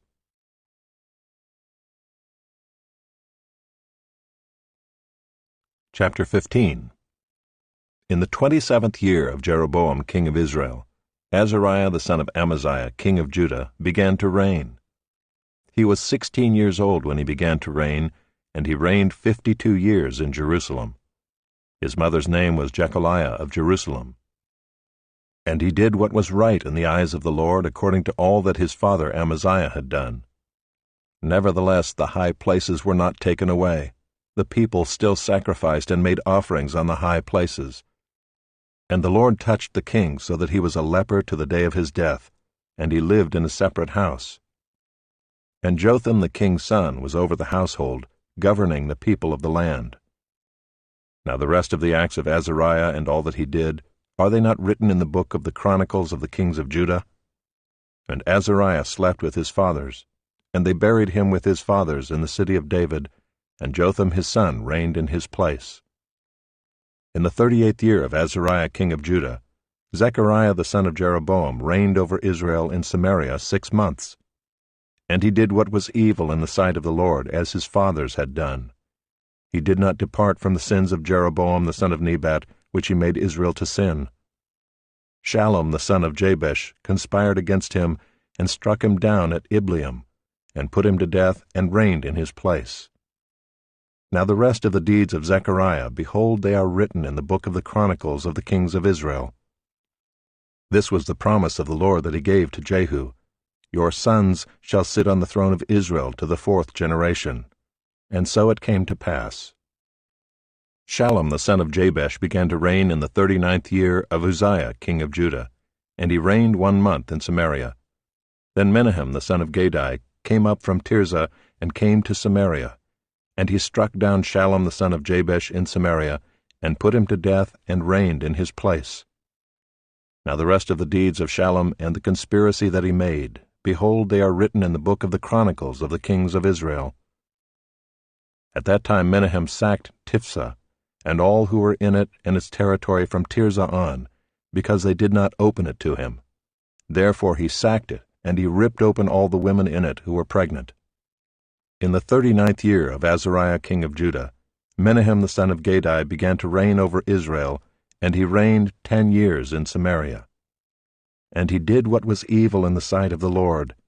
He did not depart all his days from all the sins of Jeroboam the son of Nebat, which he made Israel to sin.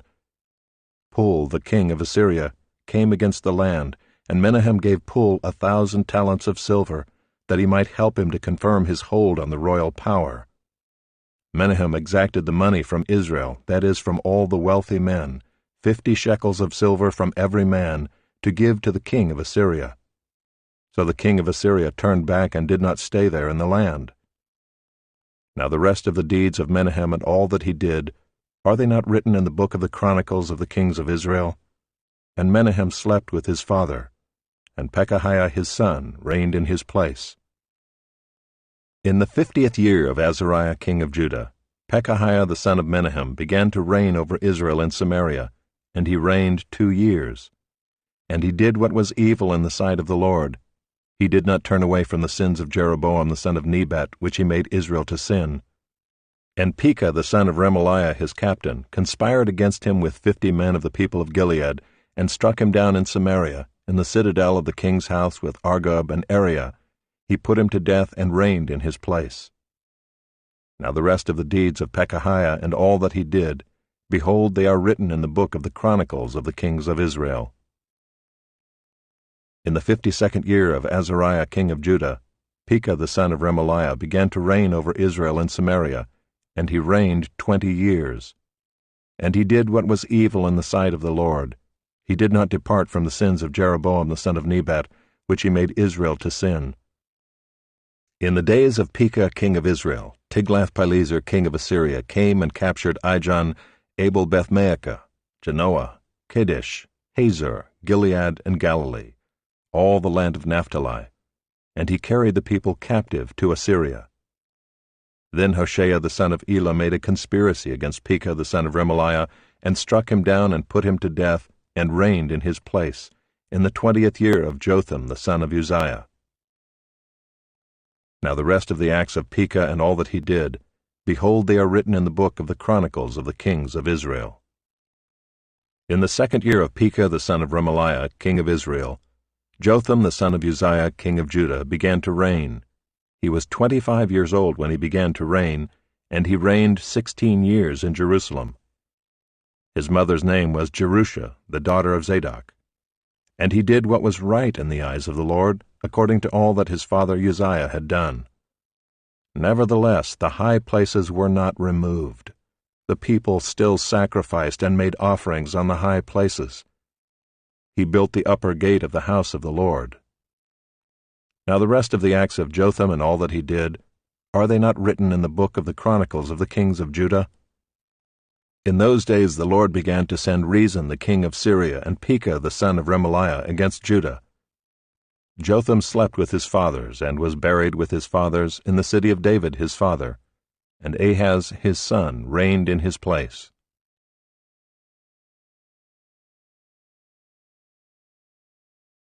Chapter 16. In the 17th year of Pekah the son of Remaliah, Ahaz the son of Jotham king of Judah began to reign. Ahaz was 20 years old when he began to reign, and he reigned 16 years in Jerusalem. And he did not do what was right in the eyes of the Lord his God, as his father David had done, but he walked in the way of the kings of Israel. He even burned his son as an offering, according to the despicable practices of the nations whom the Lord drove out before the people of Israel. And he sacrificed and made offerings on the high places and on the hills and under every green tree. Then Rezin king of Syria and Pekah the son of Remaliah king of Israel came up to wage war on Jerusalem, and they besieged Ahaz, but could not conquer him. At that time Rezin the king of Syria recovered Elath for Syria, and drove the men of Judah from Elath, and the Edomites came to Elath, where they dwell to this day. So Ahaz sent messengers to Tiglath-Pileser king of Assyria, saying, I am your servant and your son. Come up and rescue me from the hand of the king of Syria and from the hand of the king of Israel, who are attacking me. Ahaz also took the silver and gold that was found in the house of the Lord and in the treasures of the king's house, and sent a present to the king of Assyria. And the king of Assyria listened to him. The king of Assyria marched up against Damascus and took it, carrying its people captive to Kir, and he killed Rezin. When King Ahaz went to Damascus to meet Tiglath-Pileser king of Assyria, he saw the altar that was at Damascus. And King Ahaz sent to Uriah the priest a model of the altar and its pattern, exact in all its details.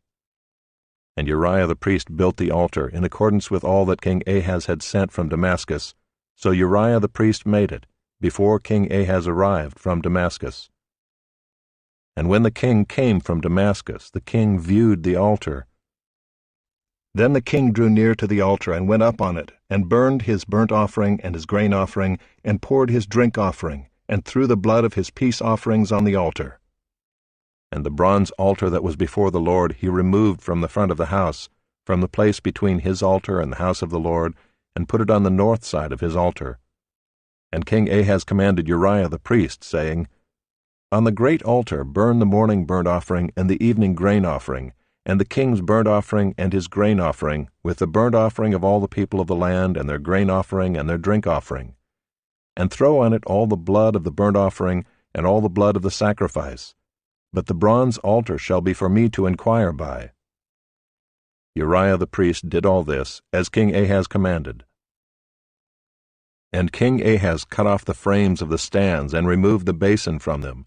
And he took down the sea from off the bronze oxen that were under it, and put it on a stone pedestal. And the covered way for the Sabbath that had been built inside the house and the outer entrance for the king he caused to go around the house of the Lord, because of the king of Assyria.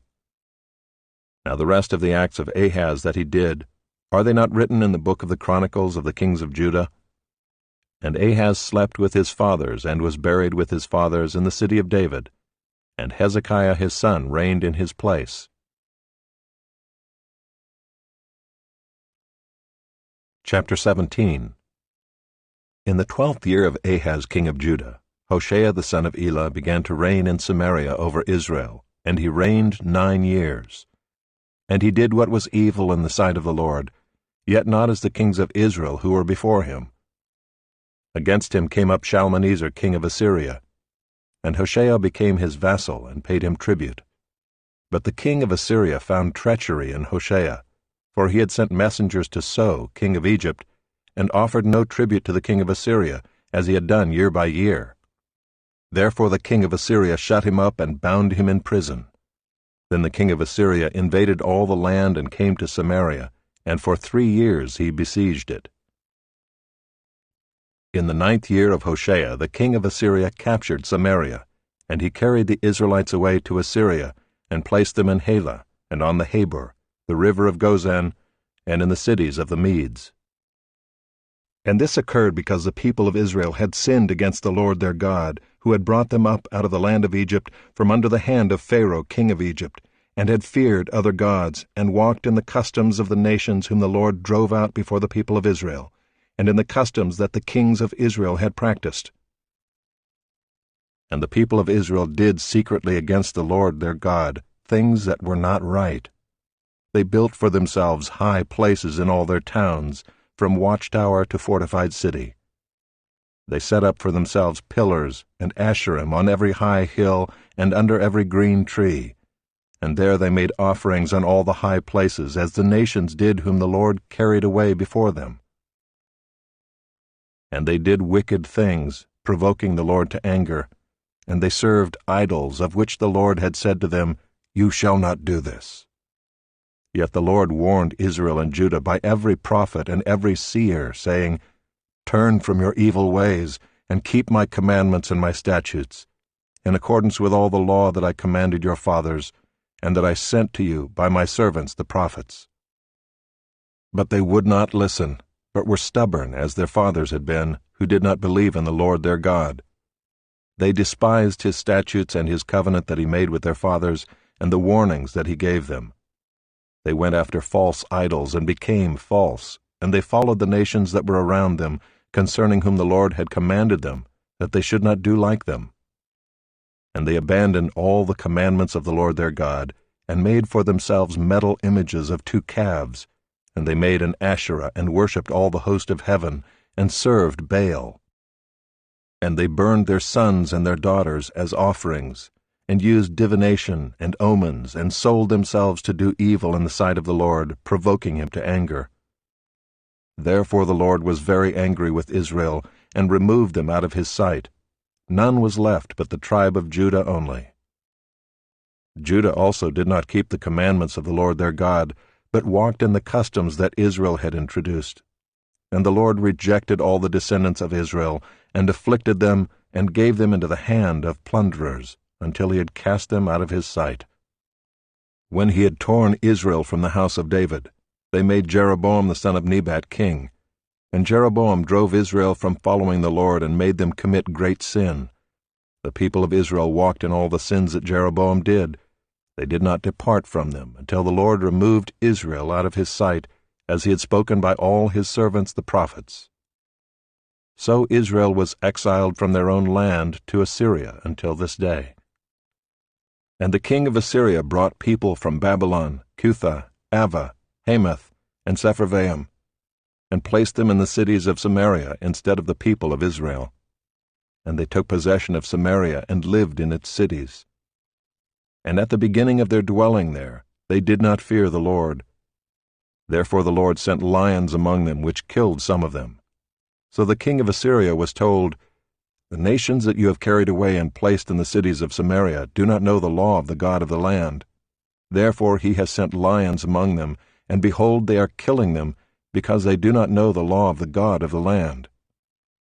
Then the king of Assyria commanded, "Send there one of the priests whom you carried away from there, and let him go and dwell there, and teach them the law of the God of the land." So one of the priests whom they had carried away from Samaria came and lived in Bethel, and taught them how they should fear the Lord. But every nation still made gods of its own, and put them in the shrines of the high places that the Samaritans had made, every nation in the cities in which they lived. The men of Babylon made Succoth-Benoth, the men of Cuth made Nergal, the men of Hamath made Ashima, and the Avites made Nibhaz and Tartak. And the Sepharvites burned their children in the fire to Adramelech and Anamelech, the gods of Sepharvaim. They also feared the Lord and appointed from among themselves all sorts of people as priests of the high places, who sacrificed for them in the shrines of the high places. So they feared the Lord, but also served their own gods, after the manner of the nations from among whom they had been carried away. To this day they do according to the former manner. They do not fear the Lord, and they do not follow the statutes or the rules or the law or the commandment that the Lord commanded the children of Jacob, whom he named Israel. The Lord made a covenant with them and commanded them, "You shall not fear other gods or bow yourselves to them or serve them or sacrifice to them. But you shall fear the Lord who brought you out of the land of Egypt with great power and with an outstretched arm. You shall bow yourselves to him, and to him you shall sacrifice. And the statutes and the rules and the law and the commandment that he wrote for you, you shall always be careful to do. You shall not fear other gods, and you shall not forget the covenant that I have made with you. You shall not fear other gods, but you shall fear the Lord your God, and he will deliver you out of the hand of all your enemies." However, they would not listen, but they did according to their former manner. So these nations feared the Lord, and also served their carved images. Their children did likewise, and their children's children. As their fathers did, so they do to this day.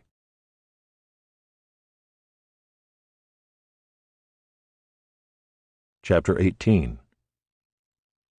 In the 3rd year of Hoshea son of Elah, king of Israel, Hezekiah the son of Ahaz, king of Judah, began to reign. He was 25 years old when he began to reign, and he reigned 29 years in Jerusalem. His mother's name was Abi, the daughter of Zechariah. And he did what was right in the eyes of the Lord, according to all that David his father had done. He removed the high places and broke the pillars and cut down the Asherah. And he broke in pieces the bronze serpent that Moses had made, for until those days the people of Israel had made offerings to it. It was called Nehushtan. He trusted in the Lord, the God of Israel, so that there was none like him among all the kings of Judah after him, nor among those who were before him. For he held fast to the Lord. He did not depart from following him, but kept the commandments that the Lord commanded Moses. And the Lord was with him wherever he went out, he prospered. He rebelled against the king of Assyria and would not serve him.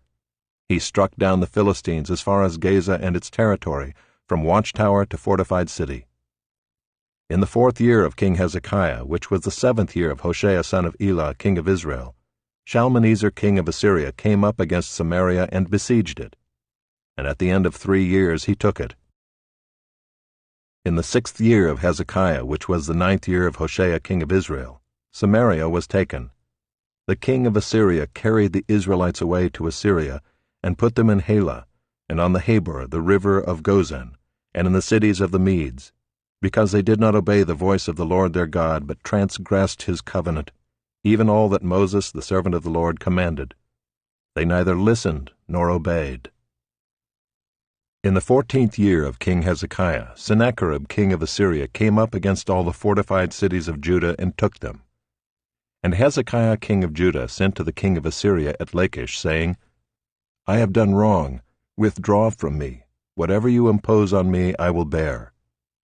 And the king of Assyria required of Hezekiah king of Judah 300 talents of silver and 30 talents of gold.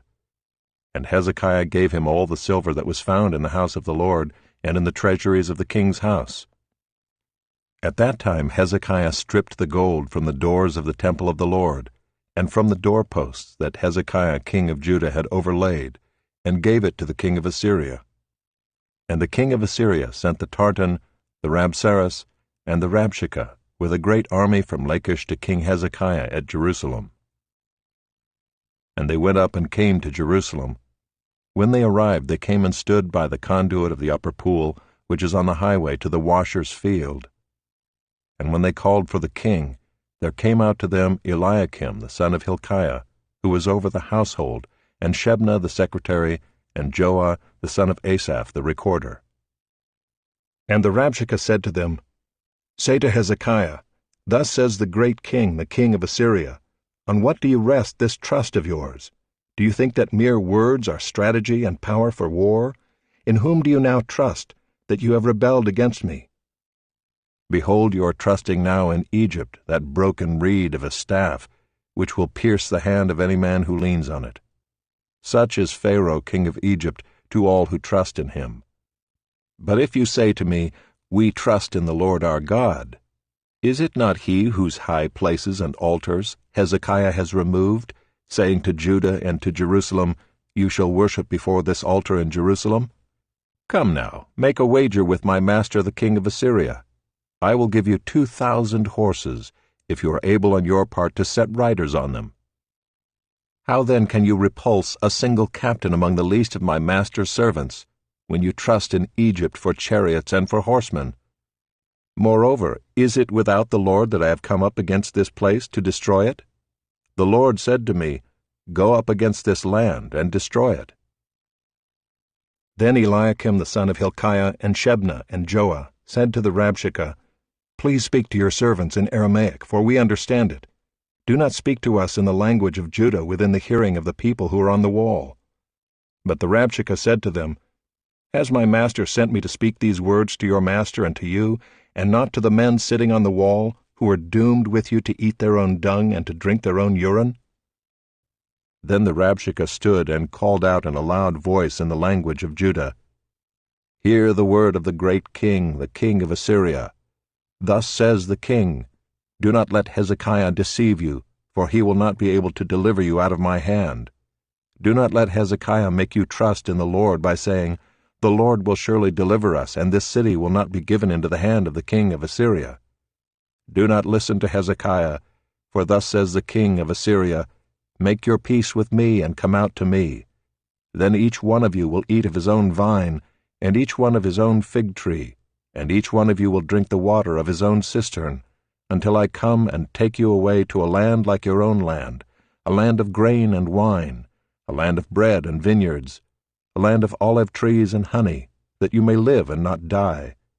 And do not listen to Hezekiah when he misleads you by saying, The Lord will deliver us. Has any of the gods of the nations ever delivered his land out of the hand of the king of Assyria? Where are the gods of Hamath and Arpad? Where are the gods of Sepharvaim, Hena, and Ivah? Have they delivered Samaria out of my hand? Who among all the gods of the lands have delivered their lands out of my hand, that the Lord should deliver Jerusalem out of my hand? But the people were silent, and answered him not a word, for the king's command was, Do not answer him. Then Eliakim the son of Hilkiah, who was over the household, and Shebna the secretary, and Joah the son of Asaph the recorder, came to Hezekiah with their clothes torn, and told him the words of the Rabshakeh. Chapter 19. As soon as King Hezekiah heard it, he tore his clothes and covered himself with sackcloth, and went into the house of the Lord.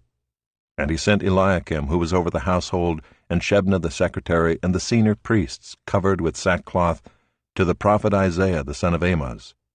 They said to him, Thus says Hezekiah, This day is a day of distress, of rebuke, and of disgrace.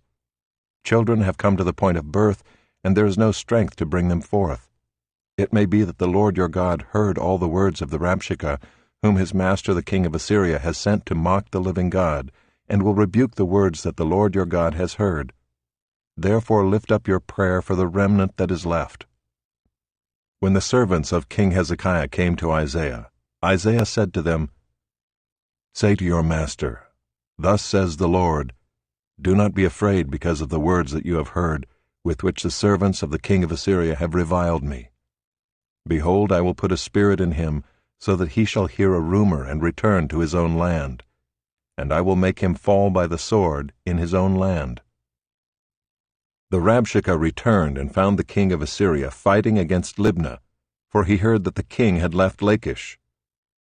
Now the king heard concerning Tirhakah, king of Cush, Behold, he has set out to fight against you. So he sent messengers again to Hezekiah, saying, Thus shall you speak to Hezekiah king of Judah. Do not let your God in whom you trust deceive you by promising that Jerusalem will not be given into the hand of the king of Assyria. Behold, you have heard what the kings of Assyria have done to all lands, devoting them to destruction. And shall you be delivered?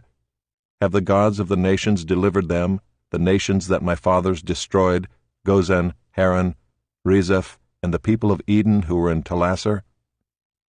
Where is the king of Hamath, the king of Arpad, the king of the city of Sepharvaim, the king of Hena, or the king of Ivah? Hezekiah received the letter from the hand of the messengers and read it. And Hezekiah went up to the house of the Lord and spread it before the Lord. And Hezekiah prayed before the Lord and said, O Lord, the God of Israel, enthroned above the cherubim, you are the God, you alone, of all the kingdoms of the earth. You have made heaven and earth. Incline your ear, O Lord, and hear. Open your eyes, O Lord, and see. And hear the words of Sennacherib, which he has sent to mock the living God. Truly, O Lord, the kings of Assyria have laid waste the nations and their lands, and have cast their gods into the fire, for they were not gods, but the work of men's hands, wood and stone. Therefore they were destroyed. So now, O Lord our God, save us, please, from his hand, that all the kingdoms of the earth may know that you, O Lord, are God alone. Then Isaiah the son of Amoz sent to Hezekiah, saying, Thus says the Lord, the God of Israel, Your prayer to me about Sennacherib king of Assyria I have heard. This is the word that the Lord has spoken concerning him. She despises you, she scorns you, the virgin daughter of Zion. She wags her head behind you, the daughter of Jerusalem. Whom have you mocked and reviled? Against whom have you raised your voice and lifted your eyes to the heights? Against the Holy One of Israel. By your messengers you have mocked the Lord, and you have said, With my many chariots I have gone up the heights of the mountains to the far recesses of Lebanon. I felled its tallest cedars, its choicest cypresses. I entered its farthest lodging place, its most fruitful forest.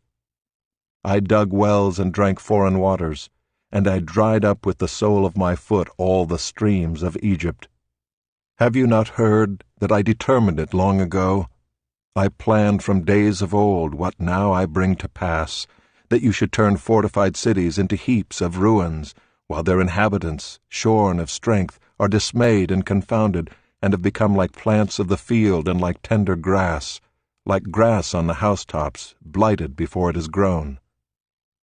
But I know you're sitting down, and you're going out and coming in, and you're raging against me. Because you have raged against me, and your complacency has come into my ears, I will put my hook in your nose and my bit in your mouth, and I will turn you back on the way by which you came. And this shall be the sign for you. This year eat what grows of itself, and in the second year what springs of the same.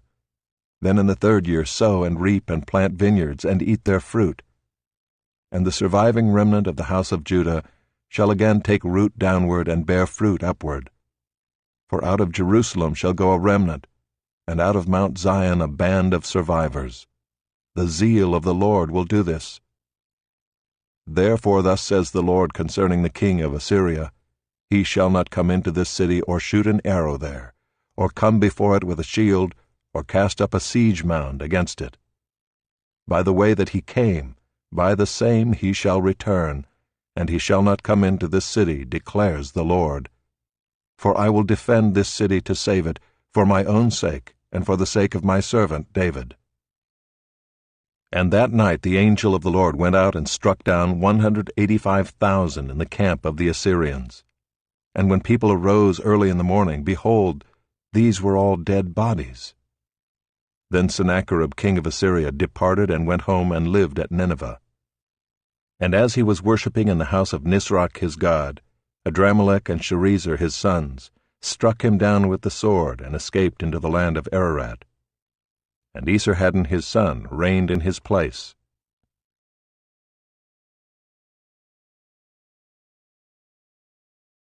Chapter 20. In those days Hezekiah became sick and was at the point of death. And Isaiah the prophet, the son of Amoz, came to him and said to him, Thus says the Lord, Set your house in order, for you shall die. You shall not recover. Then Hezekiah turned his face to the wall and prayed to the Lord, saying, Now, O Lord, please remember how I have walked before you in faithfulness and with a whole heart, and have done what is good in your sight. And Hezekiah wept bitterly. And before Isaiah had gone out of the middle court, the word of the Lord came to him. Turn back and say to Hezekiah, the leader of my people, Thus says the Lord, the God of David your father, I have heard your prayer, I have seen your tears. Behold, I will heal you. On the 3rd day you shall go up to the house of the Lord, and I will add 15 years to your life. I will deliver you and this city out of the hand of the king of Assyria, and I will defend this city for my own sake, and for my servant David's sake. And Isaiah said, Bring a cake of figs, and let them take and lay it on the boil, that he may recover. And Hezekiah said to Isaiah, What shall be the sign that the Lord will heal me, and that I shall go up to the house of the Lord on the 3rd day? And Isaiah said, This shall be the sign to you from the Lord, that the Lord will do the thing that he has promised. Shall the shadow go forward 10 steps, or go back 10 steps? And Hezekiah answered, It is an easy thing for the shadow to lengthen 10 steps. Rather let the shadow go back 10 steps. And Isaiah the prophet called to the Lord, and he brought the shadow back 10 steps, by which it had gone down on the steps of Ahaz. At that time Merodach-Baladan, the son of Baladan, king of Babylon, sent envoys with letters and a present to Hezekiah, for he heard that Hezekiah had been sick. And Hezekiah welcomed them, and he showed them all his treasure house, the silver, the gold, the spices, the precious oil, his armory, all that was found in his storehouses. There was nothing in his house or in all his realm that Hezekiah did not show them.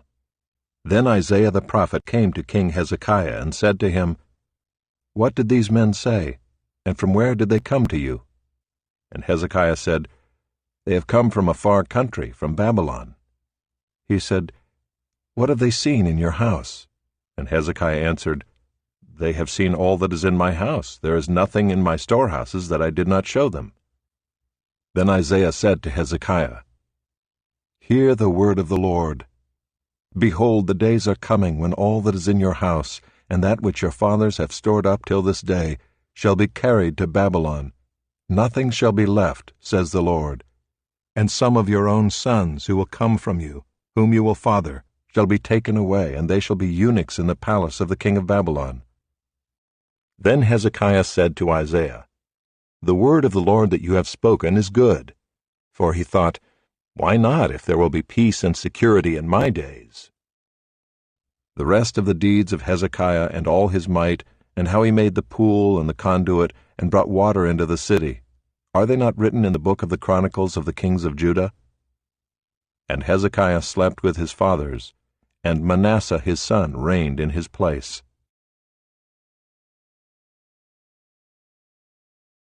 Chapter 21. Manasseh was 12 years old when he began to reign, and he reigned 55 years in Jerusalem. His mother's name was Hephzibah. And he did what was evil in the sight of the Lord, according to the despicable practices of the nations whom the Lord drove out before the people of Israel. For he rebuilt the high places that Hezekiah his father had destroyed, and he erected altars for Baal, and made an Asherah, as Ahab king of Israel had done, and worshipped all the host of heaven, and served them. And he built altars in the house of the Lord, of which the Lord had said, In Jerusalem will I put my name. And he built altars for all the host of heaven in the 2 courts of the house of the Lord. And he burned his son as an offering, and used fortune-telling and omens, and dealt with mediums and with necromancers. He did much evil in the sight of the Lord, provoking him to anger. And the carved image of Asherah that he had made, he set in the house of which the Lord said to David and to Solomon his son, In this house and in Jerusalem, which I have chosen out of all the tribes of Israel, I will put my name forever. And I will not cause the feet of Israel to wander any more out of the land that I gave to their fathers, if only they will be careful to do according to all that I have commanded them, and according to all the law that my servant Moses commanded them.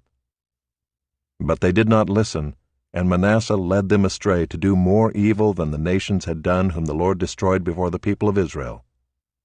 And the Lord said by his servants the prophets, Because Manasseh king of Judah has committed these abominations, and has done things more evil than all that the Amorites did who were before him, and has made Judah also to sin with his idols, therefore thus says the Lord, the God of Israel, Behold, I am bringing upon Jerusalem and Judah such disaster that the ears of everyone who hears of it will tingle.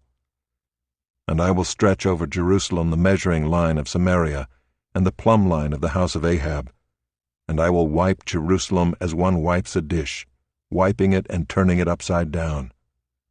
And I will forsake the remnant of my heritage and give them into the hand of their enemies, and they shall become a prey and a spoil to all their enemies, because they have done what is evil in my sight, and have provoked me to anger, since the day their fathers came out of Egypt, even to this day. Moreover, Manasseh shed very much innocent blood, till he had filled Jerusalem from one end to another, besides the sin that he made Judah to sin, so that they did what was evil in the sight of the Lord. Now the rest of the acts of Manasseh, and all that he did, and the sin that he committed, are they not written in the book of the Chronicles of the kings of Judah? And Manasseh slept with his fathers, and was buried in the garden of his house, in the garden of Uzzah, and Amon his son reigned in his place. Amon was 22 years old when he began to reign, and he reigned 2 years in Jerusalem. His mother's name was Meshullemeth, the daughter of Haruz of Jotbah. And he did what was evil in the sight of the Lord, as Manasseh his father had done. He walked in all the way in which his father walked, and served the idols that his father served, and worshipped them. He abandoned the Lord, the God of his fathers, and did not walk in the way of the Lord. And the servants of Ammon conspired against him, and put the king to death in his house. But the people of the land struck down all those who had conspired against King Ammon, and the people of the land made Josiah his son king in his place. Now the rest of the acts of Ammon that he did, are they not written in the book of the Chronicles of the kings of Judah? And he was buried in his tomb in the garden of Uzzah, and Josiah his son reigned in his place.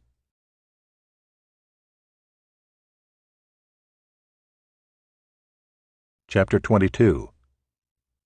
Josiah was 8 years old when he began to reign, and he reigned 31 years in Jerusalem. His mother's name was Jedidah, the daughter of Adaiah, of Bozkath. And he did what was right in the eyes of the Lord, and walked in all the way of David his father, and he did not turn aside to the right or to the left. In the 18th year of King Josiah, the king sent Shaphan the son of Azaliah, son of Meshullam, the secretary, to the house of the Lord, saying, Go up to Hilkiah the high priest, that he may count the money that has been brought into the house of the Lord, which the keepers of the threshold have collected from the people. And let it be given into the hand of the workmen, who have the oversight of the house of the Lord, and let them give it to the workmen who are at the house of the Lord, repairing the house, that is, to the carpenters, and to the builders, and to the masons, and let them use it for buying timber and quarried stone to repair the house. But no accounting shall be asked from them for the money that is delivered into their hand, for they deal honestly. And Hilkiah the high priest said to Shaphan the secretary, I have found the book of the law in the house of the Lord. And Hilkiah gave the book to Shaphan, and he read it. And Shaphan the secretary came to the king and reported to the king, Your servants have emptied out the money that was found in the house, and have delivered it into the hand of the workmen who have the oversight of the house of the Lord. Then Shaphan the secretary told the king, Hilkiah the priest has given me a book. And Shaphan read it before the king. When the king heard the words of the book of the law, he tore his clothes. And the king commanded Hilkiah the priest, and Ahikam the son of Shaphan, and Achbor the son of Micaiah, and Shaphan the secretary, and Isaiah the king's servant, saying, Go, inquire of the Lord for me, and for the people, and for all Judah, concerning the words of this book that has been found. For great is the wrath of the Lord that is kindled against us, because our fathers have not obeyed the words of this book, to do according to all that is written concerning us. So Hilkiah the priest, and Ahikam, and Achbor, and Shaphan, and Isaiah went to Huldah the prophetess, the wife of Shallum, the son of Tikvah, son of Harhas, keeper of the wardrobe, Now she lived in Jerusalem in the 2nd quarter, and they talked with her.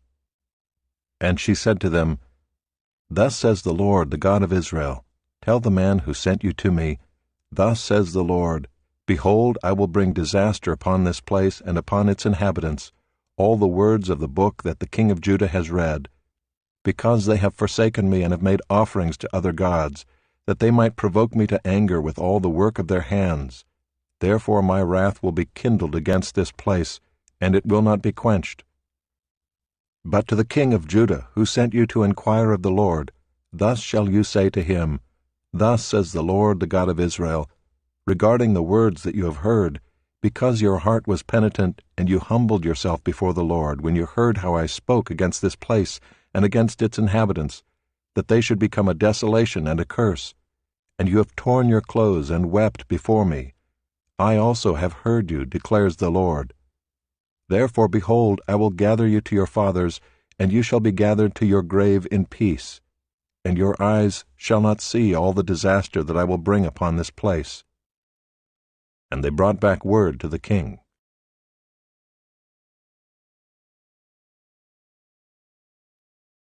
Chapter 23. Then the king sent, and all the elders of Judah and Jerusalem were gathered to him. And the king went up to the house of the Lord, and with him all the men of Judah, and all the inhabitants of Jerusalem, and the priests and the prophets, all the people, both small and great. And he read in their hearing all the words of the book of the covenant that had been found in the house of the Lord. And the king stood by the pillar and made a covenant before the Lord, to walk after the Lord, and to keep his commandments and his testimonies and his statutes with all his heart and all his soul, to perform the words of this covenant that were written in this book. And all the people joined in the covenant. And the king commanded Hilkiah the high priest, and the priests of the 2nd order, and the keepers of the threshold, to bring out of the temple of the Lord all the vessels made for Baal, for Asherah, and for all the host of heaven. He burned them outside Jerusalem in the fields of the Kidron, and carried their ashes to Bethel. And he deposed the priests whom the kings of Judah had ordained to make offerings in the high places at the cities of Judah and around Jerusalem, those also who burned incense to Baal, to the sun and the moon and the constellations, and all the host of the heavens. And he brought out the Asherah from the house of the Lord, outside Jerusalem, to the brook Kidron, and burned it at the brook Kidron, and beat it to dust, and cast the dust of it upon the graves of the common people. And he broke down the houses of the male cult prostitutes who were in the house of the Lord, where the women wove hangings for the Asherah.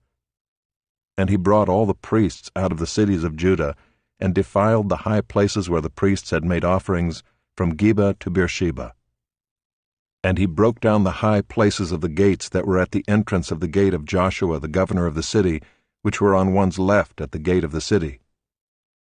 However, the priests of the high places did not come up to the altar of the Lord in Jerusalem, but they ate unleavened bread among their brothers. And he defiled Topheth, which is in the valley of the son of Hinnom, that no one might burn his son or his daughter as an offering to Moloch. And he removed the horses that the kings of Judah had dedicated to the sun at the entrance to the house of the Lord, by the chamber of Nathan-Melech the chamberlain, which was in the precincts. And he burned the chariots of the sun with fire. And the altars on the roof of the upper chamber of Ahaz, which the kings of Judah had made, and the altars that Manasseh had made in the 2 courts of the house of the Lord, he pulled down and broke in pieces, and cast the dust of them into the brook Kidron.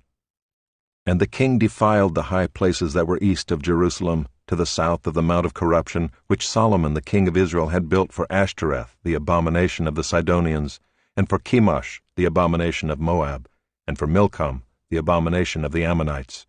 And he broke in pieces the pillars, and cut down the Asherim, and filled their places with the bones of men. Moreover, the altar at Bethel, the high place erected by Jeroboam the son of Nebat, who made Israel to sin, that altar with the high place he pulled down and burned, reducing it to dust. He also burned the Asherah. And as Josiah turned, he saw the tombs there on the mount. And he sent and took the bones out of the tombs, and burned them on the altar, and defiled it, according to the word of the Lord that the man of God proclaimed, who had predicted these things. Then he said, "What is that monument that I see?" And the men of the city told him, "It is the tomb of the man of God who came from Judah and predicted these things that you have done against the altar at Bethel." And he said, "Let him be. Let no man move his bones." So they let his bones alone with the bones of the prophet who came out of Samaria. And Josiah removed all the shrines also of the high places that were in the cities of Samaria, which kings of Israel had made, provoking the Lord to anger. He did to them according to all that he had done at Bethel, and he sacrificed all the priests of the high places who were there on the altars, and burned human bones on them. Then he returned to Jerusalem. And the king commanded all the people, "Keep the Passover to the Lord your God, as it is written in this book of the covenant." For no such Passover had been kept since the days of the judges who judged Israel, or during all the days of the kings of Israel, or of the kings of Judah. But in the 18th year of King Josiah, this Passover was kept to the Lord in Jerusalem. Moreover, Josiah put away the mediums and the necromancers and the household gods and the idols and all the abominations that were seen in the land of Judah and in Jerusalem, that he might establish the words of the law that were written in the book that Hilkiah the priest found in the house of the Lord. Before him there was no king like him, who turned to the Lord with all his heart, and with all his soul, and with all his might, according to all the law of Moses, nor did any like him arise after him. Still the Lord did not turn from the burning of his great wrath, by which his anger was kindled against Judah, because of all the provocations with which Manasseh had provoked him. And the Lord said, "I will remove Judah also out of my sight, as I have removed Israel, and I will cast off this city that I have chosen, Jerusalem, and the house of which I said, My name shall be there." Now the rest of the acts of Josiah and all that he did, are they not written in the book of the Chronicles of the kings of Judah?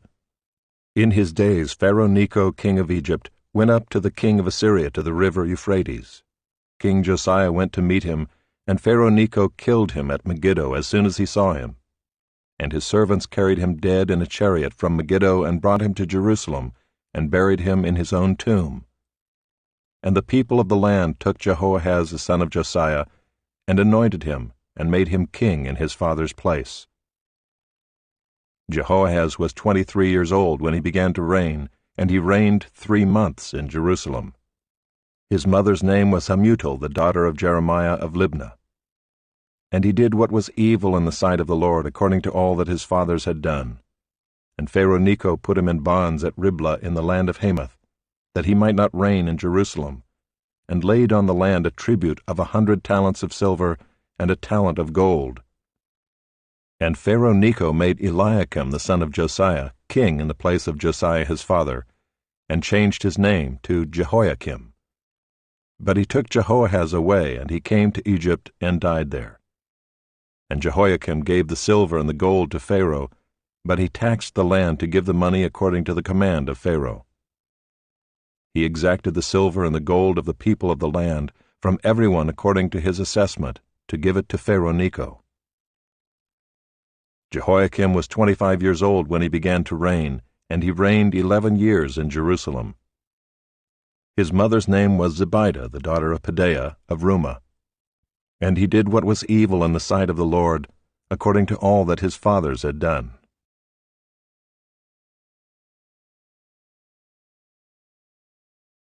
Chapter 24.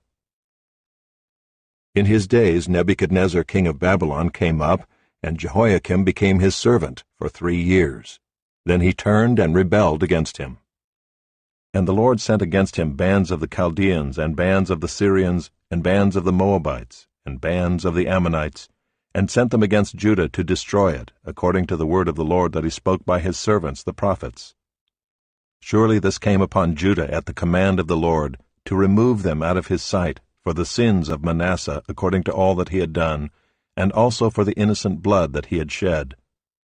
For he filled Jerusalem with innocent blood, and the Lord would not pardon. Now the rest of the deeds of Jehoiakim and all that he did, are they not written in the book of the Chronicles of the kings of Judah?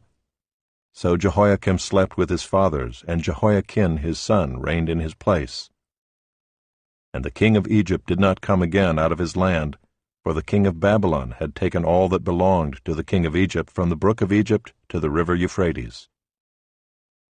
Jehoiakim was 18 years old when he became king, and he reigned 3 months in Jerusalem. His mother's name was Nehushta, the daughter of Elnathan of Jerusalem. And he did what was evil in the sight of the Lord, according to all that his father had done. At that time the servants of Nebuchadnezzar king of Babylon came up to Jerusalem, and the city was besieged. And Nebuchadnezzar king of Babylon came to the city while his servants were besieging it, and Jehoiakim the king of Judah gave himself up to the king of Babylon, himself and his mother and his servants and his officials and his palace officials. The king of Babylon took him prisoner in the 8th year of his reign, and carried off all the treasures of the house of the Lord and the treasures of the king's house, and cut in pieces all the vessels of gold in the temple of the Lord, which Solomon king of Israel had made, as the Lord had foretold. He carried away all Jerusalem, and all the officials and all the mighty men of valor, 10,000 captives, and all the craftsmen and the smiths. None remained except the poorest people of the land. And he carried away Jehoiakim to Babylon. The king's mother, the king's wives, his officials, and the chief men of the land he took into captivity from Jerusalem to Babylon. And the king of Babylon brought captive to Babylon all the men of valor, 7,000, and the craftsmen and the metalworkers, 1,000, all of them strong and fit for war. And the king of Babylon made Mattaniah, Jehoiakim's uncle, king in his place, and changed his name to Zedekiah. Zedekiah was 21 years old when he became king, and he reigned 11 years in Jerusalem. His mother's name was Hamutal, the daughter of Jeremiah of Libnah. And he did what was evil in the sight of the Lord, according to all that Jehoiakim had done.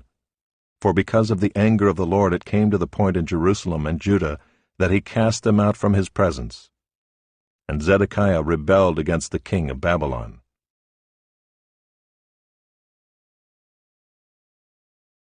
Chapter 25. And in the 9th year of his reign, in the 10th month, on the 10th day of the month, Nebuchadnezzar king of Babylon came with all his army against Jerusalem and laid siege to it. And they built siege works all around it. So the city was besieged till the 11th year of King Zedekiah. On the 9th day of the 4th month the famine was so severe in the city that there was no food for the people of the land. Then a breach was made in the city, and all the men of war fled by night by the way of the gate between the 2 walls by the king's garden. And the Chaldeans were around the city, and they went in the direction of the Arabah. But the army of the Chaldeans pursued the king and overtook him in the plains of Jericho, and all his army was scattered from him. Then they captured the king and brought him up to the king of Babylon at Riblah, and they passed sentence on him. They slaughtered the sons of Zedekiah before his eyes, and put out the eyes of Zedekiah, and bound him in chains, and took him to Babylon. In the 5th month, on the 7th day of the month, that was the 19th year of King Nebuchadnezzar, king of Babylon, Nebuzaradan, the captain of the bodyguard, a servant of the king of Babylon, came to Jerusalem. And he burned the house of the Lord and the king's house and all the houses of Jerusalem. Every great house he burned down. And all the army of the Chaldeans who were with the captain of the guard broke down the walls around Jerusalem. And the rest of the people who were left in the city, and the deserters who had deserted to the king of Babylon, together with the rest of the multitude, Nebuzaradan the captain of the guard carried into exile. But the captain of the guard left some of the poorest of the land to be vine-dressers and plowmen. And the pillars of bronze that were in the house of the Lord, and the stands and the bronze sea that were in the house of the Lord, the Chaldeans broke in pieces and carried the bronze to Babylon. And they took away the pots and the shovels, and the snuffers, and the dishes for incense, and all the vessels of bronze used in the temple service, the firepans also, and the bowls. What was of gold the captain of the guard took away as gold, and what was of silver as silver. As for the 2 pillars, the one sea, and the stands that Solomon had made for the house of the Lord, the bronze of all these vessels was beyond weight. The height of the one pillar was 18 cubits, and on it was a capital of bronze. The height of the capital was 3 cubits. A latticework and pomegranates, all of bronze, were all around the capital. and the second pillar had the same with the latticework. And the captain of the guard took Seraiah the chief priest, and Zephaniah the second priest, and the 3 keepers of the threshold, and from the city he took an officer who had been in command of the men of war, and 5 men of the king's council who were found in the city, and the secretary of the commander of the army who mustered the people of the land, and 60 men of the people of the land who were found in the city. And Nebuzaradan the captain of the guard took them and brought them to the king of Babylon at Riblah. And the king of Babylon struck them down and put them to death at Riblah in the land of Hamath. So Judah was taken into exile out of its land. And over the people who remained in the land of Judah, whom Nebuchadnezzar king of Babylon had left, he appointed Gedaliah the son of Ahikam, son of Shaphan, governor. Now when all the captains and their men heard that the king of Babylon had appointed Gedaliah governor, they came with their men to Gedaliah at Mizpah, namely, Ishmael the son of Nethaniah, and Johanan the son of Kareah, and Seraiah the son of Tanhumeth the Netophathite, and Jaazaniah the son of the Maacathite. And Gedaliah swore to them and their men, saying, Do not be afraid because of the Chaldean officials. Live in the land, and serve the king of Babylon, and it shall be well with you. But in the 7th month, Ishmael the son of Nethaniah, son of Elishama, of the royal family, came with 10 men, and struck down Gedaliah, and put him to death along with the Jews and the Chaldeans who were with him at Mizpah. Then all the people, both small and great, and the captains of the forces arose and went to Egypt, for they were afraid of the Chaldeans. And in the 37th year of the exile of Jehoiakim king of Judah, in the 12th month, on the 27th day of the month, Evil-Merodach, king of Babylon, in the year that he began to reign, graciously freed Jehoiakim king of Judah from prison. And he spoke kindly to him and gave him a seat above the seats of the kings who were with him in Babylon. So Jehoiakim put off his prison garments, and every day of his life he dined regularly at the king's table, and for his allowance a regular allowance was given him by the king, according to his daily needs, as long as he lived.